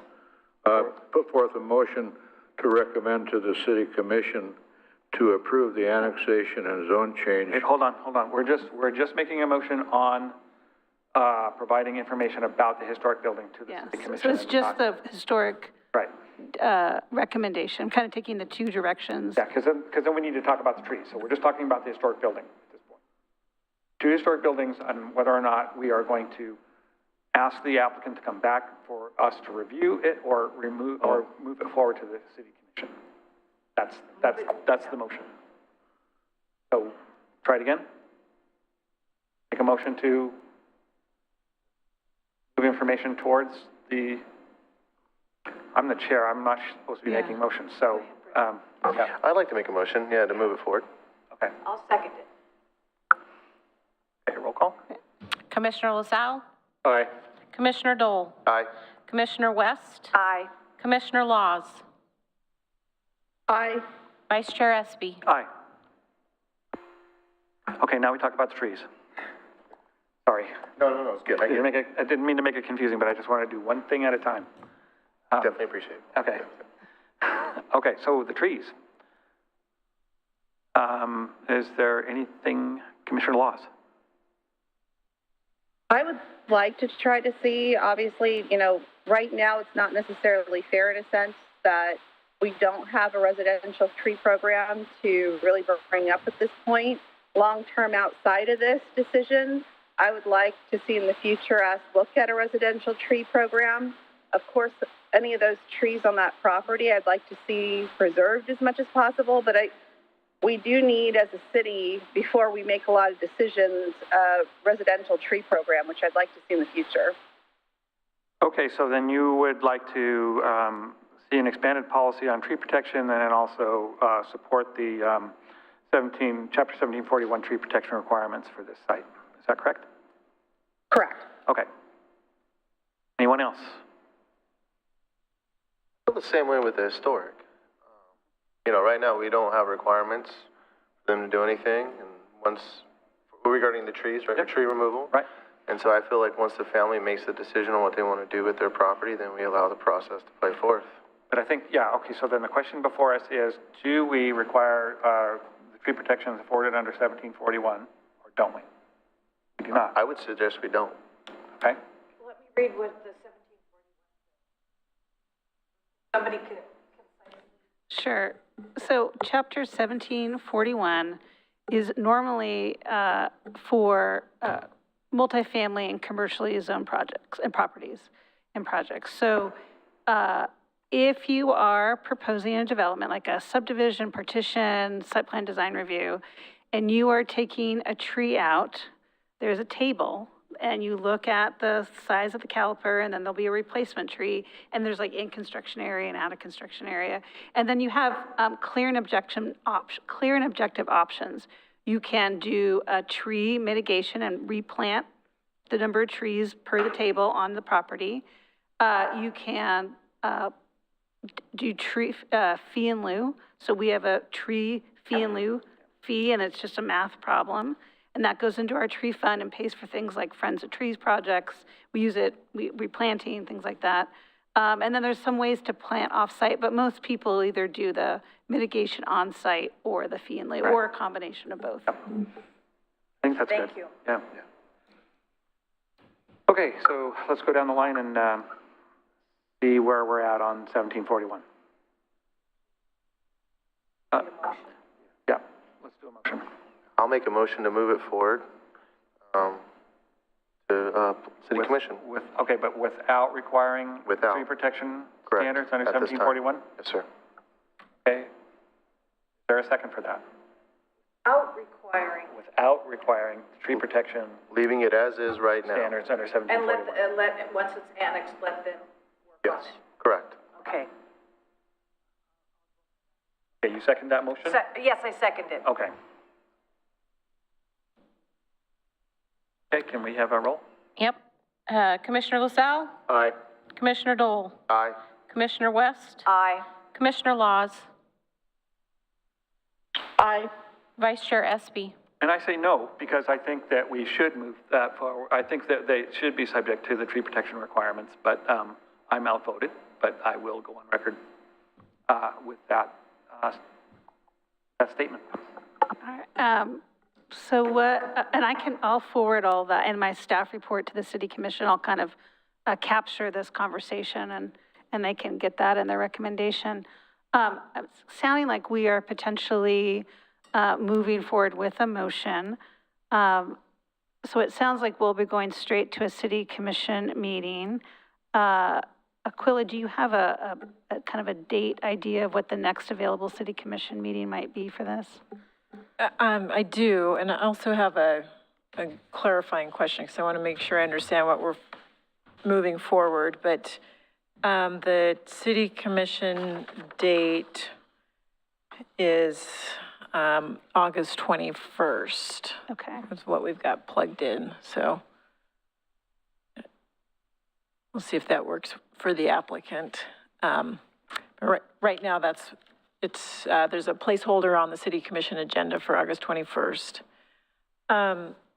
So with the historic review portion, I heard that you wanted to move all the information forward. I'm not sure what that means. Does that mean just as the application is now, and you don't want to request, you're not making a request of the applicant to gather any more information? That's correct. That was the intent of my motion. Okay, thank you. Okay. Okay.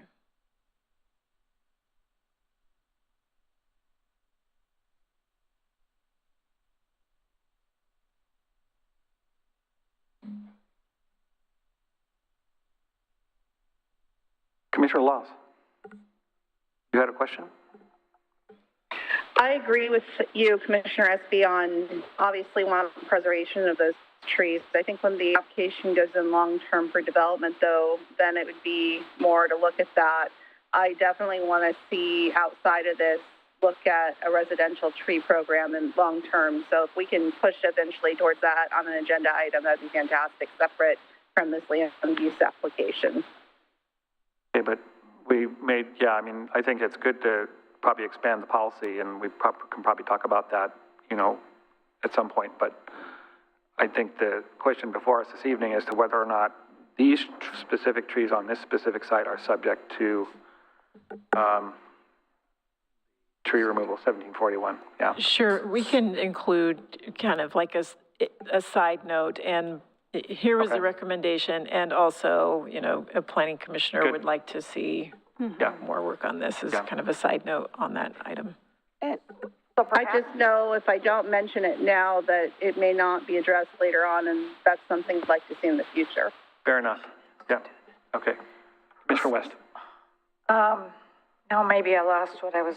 So what I thought I voted on to move forward is those trees may or may not have whatever to the city, but it's the next step in the process. This right now, we're just annexing, city commission will decide. They will, but I think what I got from your motions tonight was that kind of you're leaving it up to the applicant and the city commission conversation about historic. Yes. And two, I'm hearing there's a majority who say that this property should just be treated as an R6 property and not have the interim Chapter 1741 applied to it between annexation and development. So that could be 1 year or 10 years, right, in that, because we don't quite know when the applicant's going to be developing. Yeah.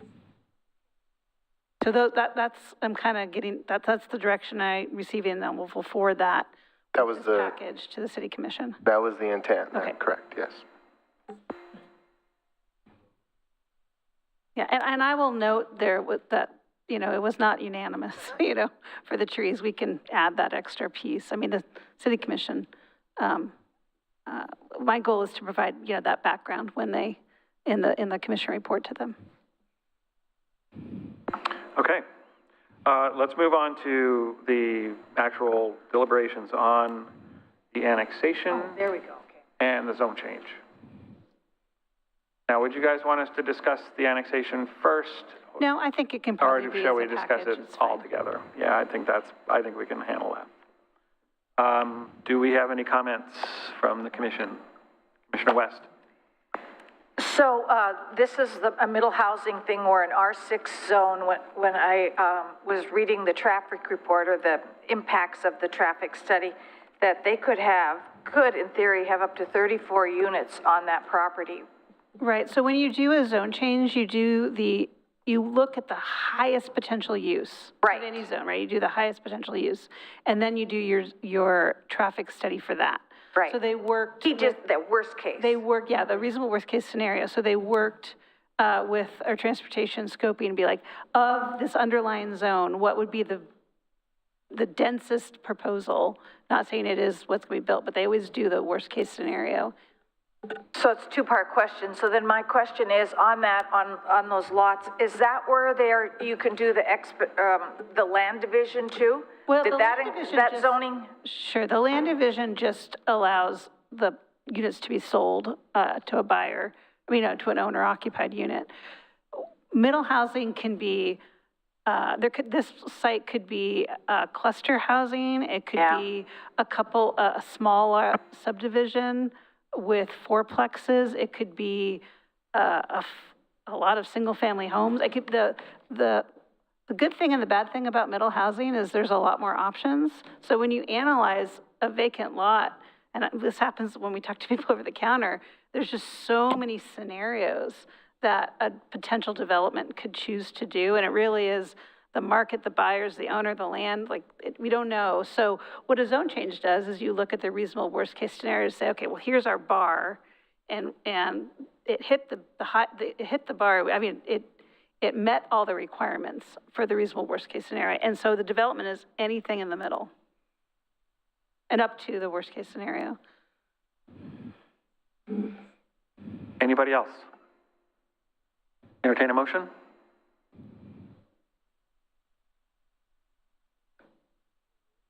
I am, sir.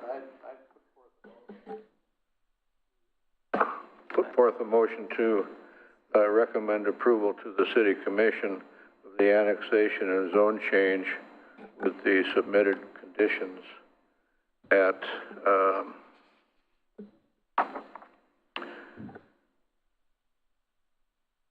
14389 and 14421 Maplelane Road. Do we have a second? I'll second it. Calling the vote. Commissioner LaSalle. Aye. Commissioner Dole. Aye. Commissioner West. Aye. Commissioner Laws. Aye. Vice Chair Espy. Aye. All right, and it looks like this will be continued. The city commission meeting will be August 22nd for this application. Very good. 21st, August 21st. Yep. Sorry. And, okay, before we go to the next item, can we take a quick 5-minute break? Yes, you can. Is that 5, 10 minutes? 5 enough?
Are we ready?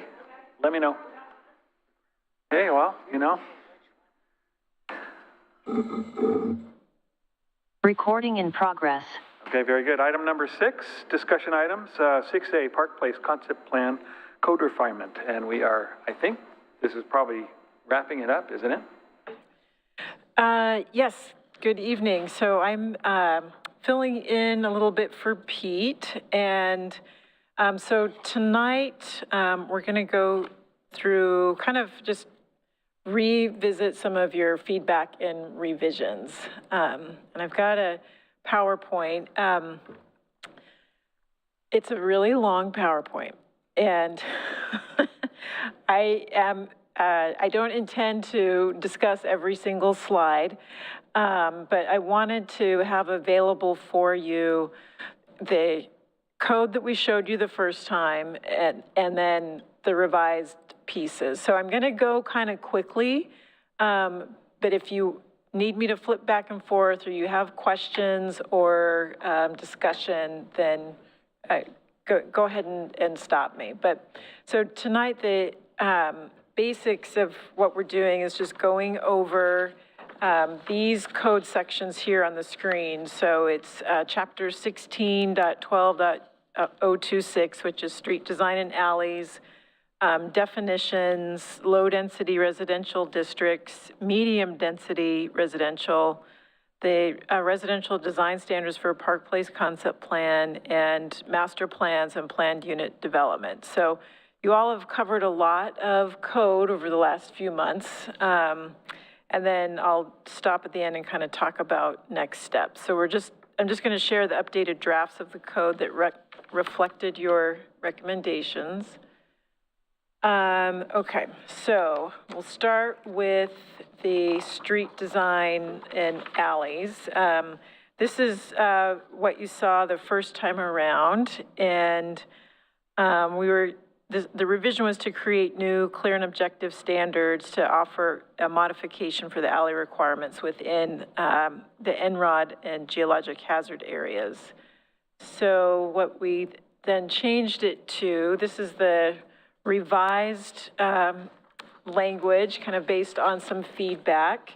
So we've added, we changed the language around a little bit. So 1 and 2 were in that original version that you saw, just slightly edited, and then we added 3 and 4, and the purpose of those modifications was to exclude alleys in the areas that abutted the existing developments. There's a transition zone that's required around the Trailview neighborhood in between the Park Place concept plan and Trailview. And there's probably a map in here later on. Yeah, here we go. So I'll flip kind of back and forth. So the idea was to, in these areas, to not have alleys, because that would then negate the whole idea of having that transition zone. So that's what number 3 is all about. And then number 4 is, gives the applicant the ability to not have an alley if it precludes the block layout that's already prescribed. So that was another addition. Okay, definitions. There were no changes proposed to definitions. So I'm going to keep moving. So this is the low density dimensional standards. This was the original code that you reviewed, and it got, I guess when I put it in here, it looks a little bit busier, but essentially, the table's not really that different. This last table kind of didn't include this. Oh, sorry, I'm going back and forth. So now we've got our headings in here. This is mostly just for your ability to read it. And then we did make some changes to just the readability, really. So we kind of actually made it a little bit cleaner I feel like maybe this slide makes it look a little less clean, but we just kind of cleaned up some of the language so that it reads a little bit cleaner. Okay, and then I'm going to keep going there. Okay, so these next few sections, it's the same language in both Chapter 1708 and 1710. So in your packet, you will have two sets of code, but on the slides, I'm trying to just show where they're the same, mostly to save space, even though I managed to still make it a really long slideshow. So, so these are the additional standards for the Park Place Concept Plan area for the low-density and medium-density districts. We did not propose, there were not any changes proposed to these specific sections. This is the perimeter transition that I was just kind of referring to. There were not any changes proposed here either. Oops. There were some changes proposed in this section. And this section is specifically about lot sizes when they're abutting that transitional zone. And the main change was this piece here, that the minimum lot sizes specified shall not be eligible for modification or variance. So that was changed to allow for, on townhouse lots, an applicant can request this 20% reduction to the minimum lot sizes through a minor variance, which is, I believe, a type 2, or if there's, if the applicant needs more than this 20%, they could go through the master plan. So they've got their clear and objective path, and they've got their discretionary path. And then we kept this, the portion of this number 4 where the proposed lots abutting existing residential development need to be set back a minimum of 40 feet. So let's see. Oh, that was just renumbered. That's the only reason why that's in there, is that it was always in there, but it's now a number 4 instead of a number 3. Okay, we'll keep going.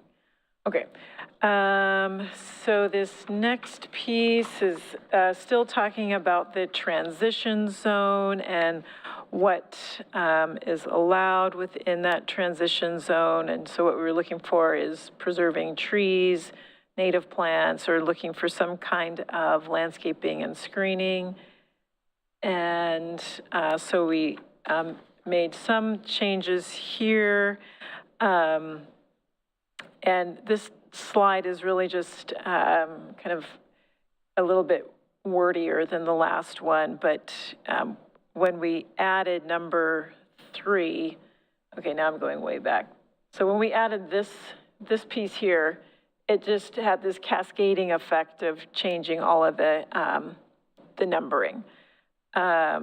Otherwise, there are no other changes from that first set of code that you reviewed.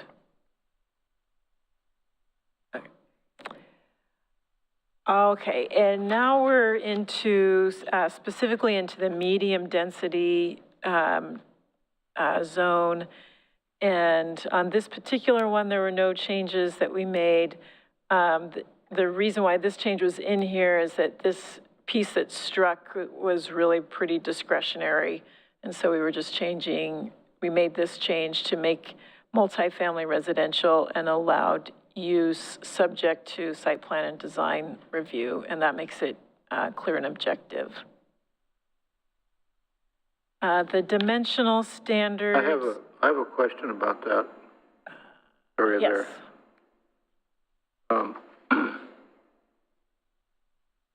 In the 1710.020,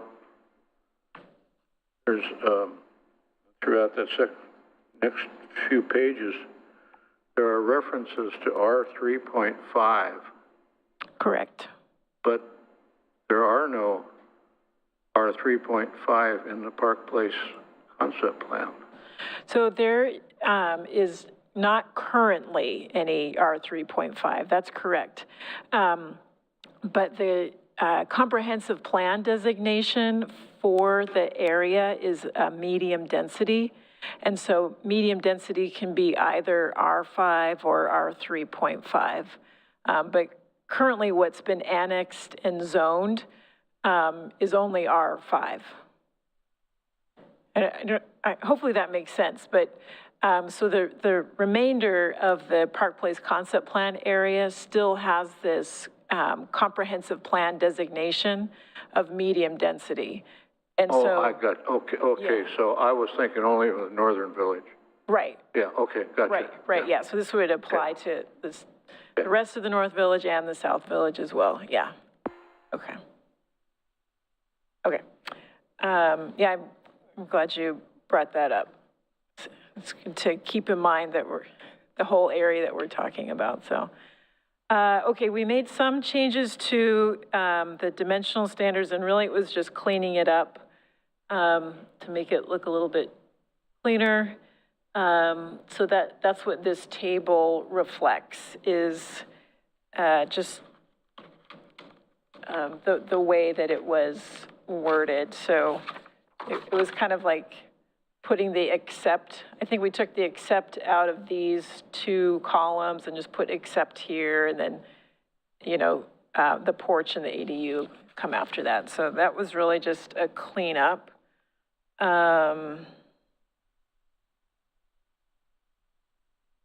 Okay, yeah, so the Planning Commission, at your last meeting, you had suggested some edits, mostly for readability to the, and for the rear yard setbacks, porch, ADU, and cottage clusters. Okay, and this one, I believe, is the, this one we didn't, there were no changes proposed to this table. Okay, density standards, again, no changes proposed here. And the residential design, these are all of the, this list is all of the different pieces that are regulated by residential design. There weren't any changes to this particular list, but we did find some changes kind of, I think, throughout 1721. The applicability piece did not change. Modifications that will better meet design standards, that did not change. The roof design did change. So this is the first section of code that you saw. The second section, or the revisions. For one, we deleted, at your recommendation, the solar access. And then I believe the flat roofs and shed roofs not being permitted, except for accessory structures, that was always there. And then we added the section C that was to give some ability for developers to have a different type of roof, but they'd have to go through a type 2 modification process. Do you have a minimum pitch for that? I'm sorry, I didn't hear you. I mean, I don't know what a flat roof is or a shed roof is, so, I mean, at what point is it not a shed roof? Is there a pitch requirement for that, or? Well, we did define them. Okay, if they're defined somewhere, that's fine, Okay. Yeah, so a flat roof means a roof which is not pitched and the surface of which is parallel to the ground. And then, I'm sorry, and the second one, the shed roof. Right, flat's pretty easy to define, but what's a shed roof? I don't think I don't have a definition for a shed roof. Because, I mean, you could have a 612 shed roof. And is that okay? It might look pretty cool. So, would you propose deleting the shed roof and just having it say flat roofs are not permitted on an accessory structure?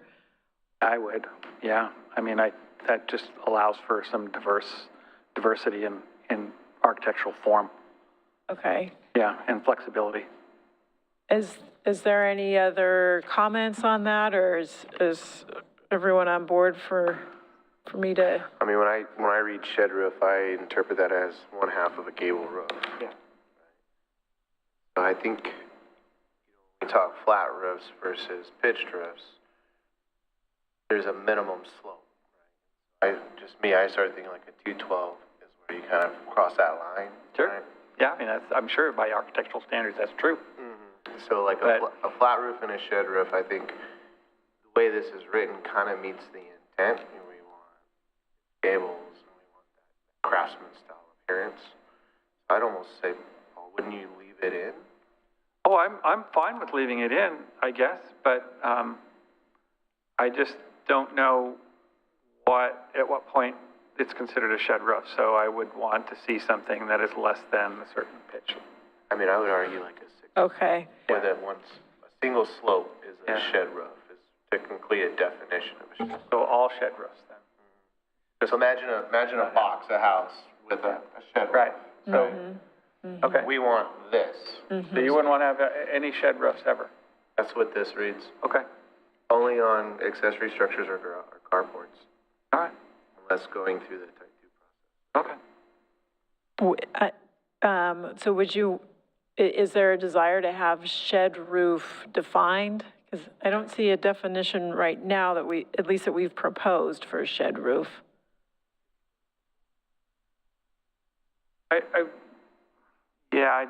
I'm just trying to reduce the amount of confusion that you might have in the future administering that, that's all. Okay. I don't really care either way, I just want to make sure that you know what you're regulating.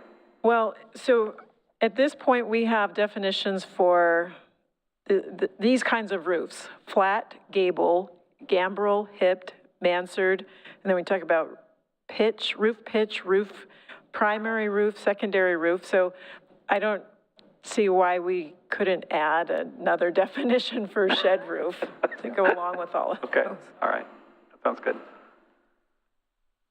I have a question about the solar access. Mm-hmm. Now, I think I made the recommendation to eliminate that. However, when we first started discussing this whole issue, I think the statement was made that we were not going to make any changes to the concept plan, just clarifying to make clear and objective standards. So when we eliminated the solar access, for my recommendation, it appears that we changed the concept plan.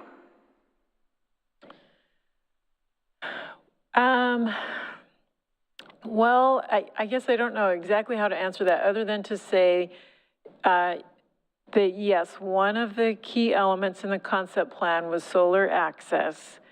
At the time that it was written, I think the city had code about solar access, about the way to provide, to design your roof so that there was solar access. But what we had found is that it was very cumbersome and burdensome to try to implement. So I think striking this only means that somebody doesn't have to try to orient their roof in a way that provides solar access, but it doesn't preclude them from doing that. And it also doesn't preclude a builder from either putting solar panels on the roof or putting solar panels elsewhere on their property. One of the things we've seen with some of the historic reviews is like having, a set of panels that's in a better part of the property to receive the solar access than on the roof. So I guess that's how I would answer that question. Yeah, I think you can run into some really weird-looking house orientations relative to the lot and everything to comply with that standard, and I don't think that's what we'd want. That would be less consistent with the plan. I just wanted to be sure we were proper in what we did.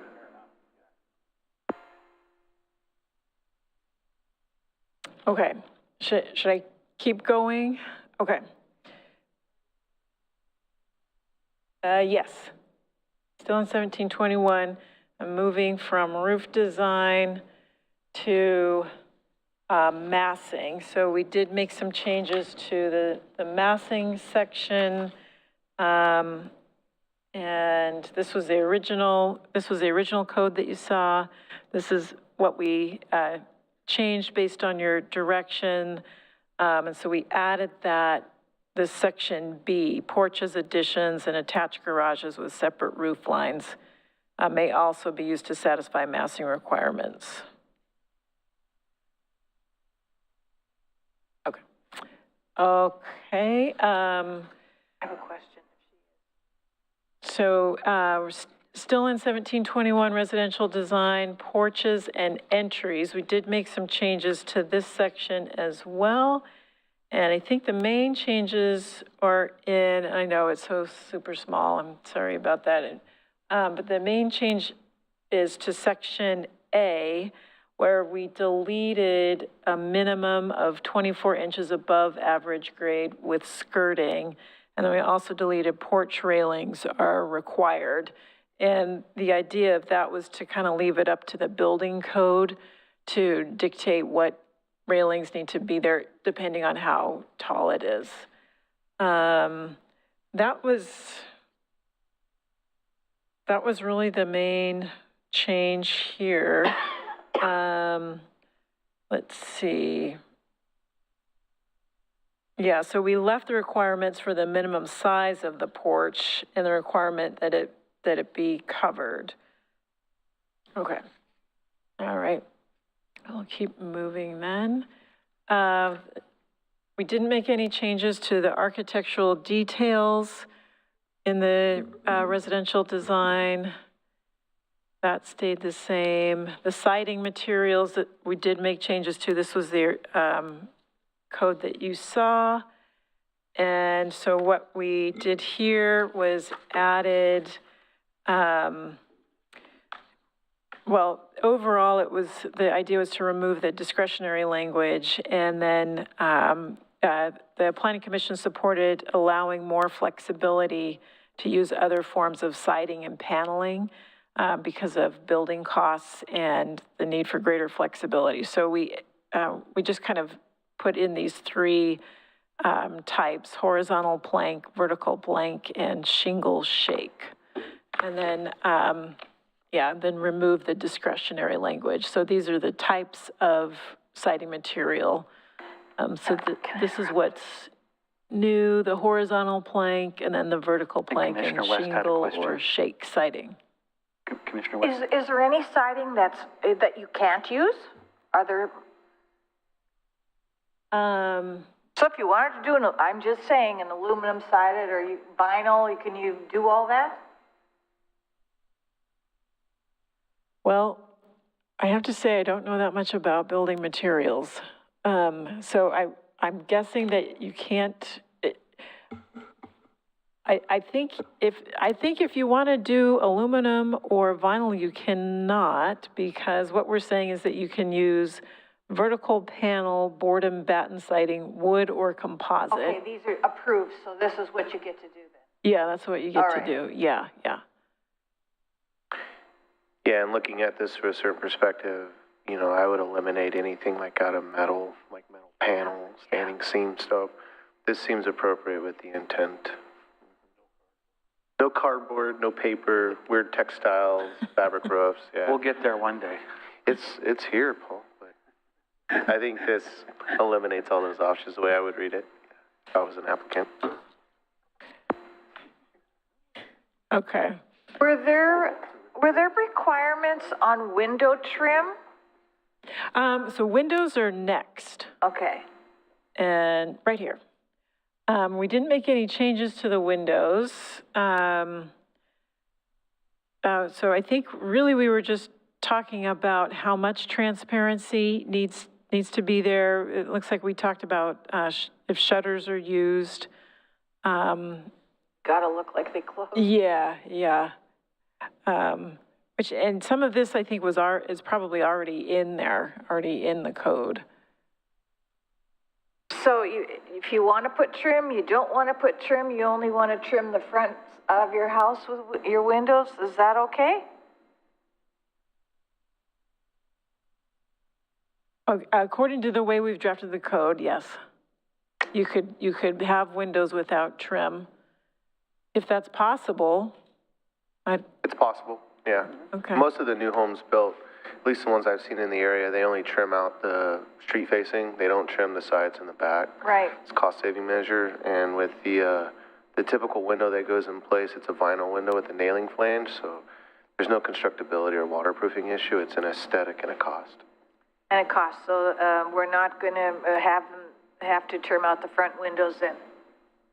Correct. I mean, Because of whatever this vinyl flange and it looks, or what?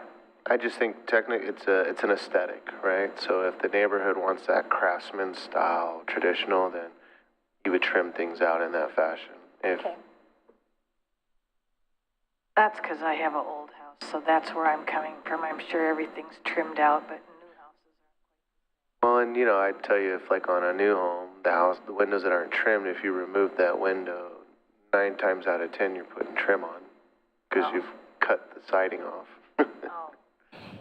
Just to get the window off. that matches my personal experience.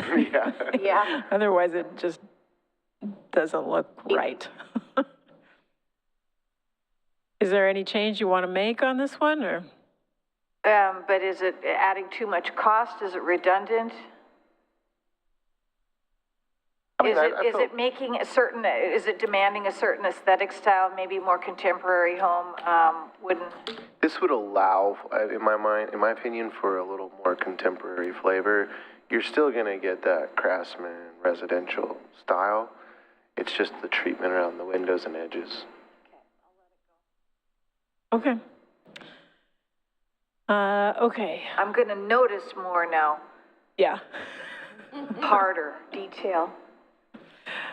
Okay, we're still in residential design, garage orientation and accessory structures. There was not any recommended changes to this code. And the accessory structures as well, there was not any recommended changes. Here again, we're talking about solar access, and there was a recommendation to just strike the solar access altogether. And the reasoning behind that was that the Planning Commission didn't support adding the requirement for solar access and siting due to difficulty of administration and not wishing to limit homeowners' options for solar power equipment placement. So we did have, as I mentioned before, I think it was at the time that this was adopted, it was around 2008, there were regulations for establishing solar access, and it was just really complex to implement and monitor and then enforce. I think my other concern with the Park Place concept plan area, all from Holcomb all the way south to, I guess, Donovan, there's just a lot of grade changes in there, and I'm not sure how. I think it's difficult to make it very prescriptive in the code when developers are going to have to work with the land to lay it out. So, so this was struck for a number of reasons. Okay.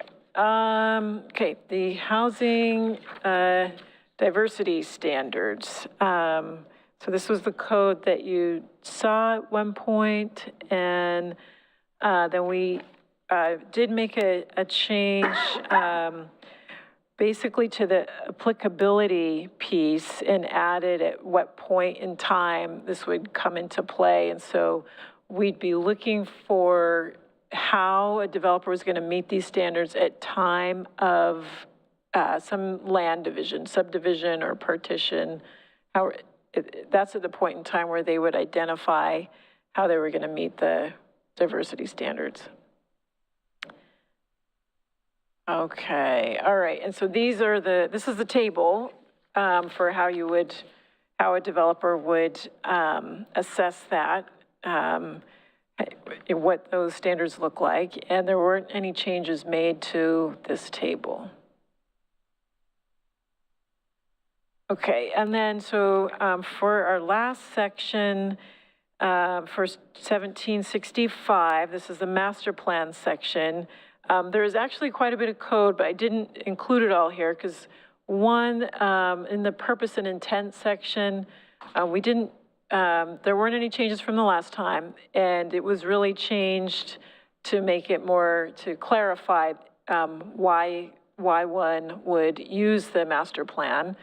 And then two, or the second section here, the applicability standards, we didn't change anything from the last time around, but I did want to point out, to me, this is kind of a key piece that we included, this code section, proposed code section, is that we wanted to make it really clear that this master plan route is the discretionary route, and if an applicant does not want to go that route, they will follow the rest of the code to get to their clear and objective standards. So this, all this section does is really make that clear. There are a couple other sections in 65 that didn't change from last time, but we made it very clear what other sections of code would apply. So in the original draft, if you were to go to the code now, it doesn't necessarily say what overlays apply or what other codes, like stormwater facility or, other kind of public facility codes that you need to look at. So we made that very clear in both the general development plan and the detailed development plan. We just wanted to lay out specifically what codes would apply. And that takes us to the end of tonight.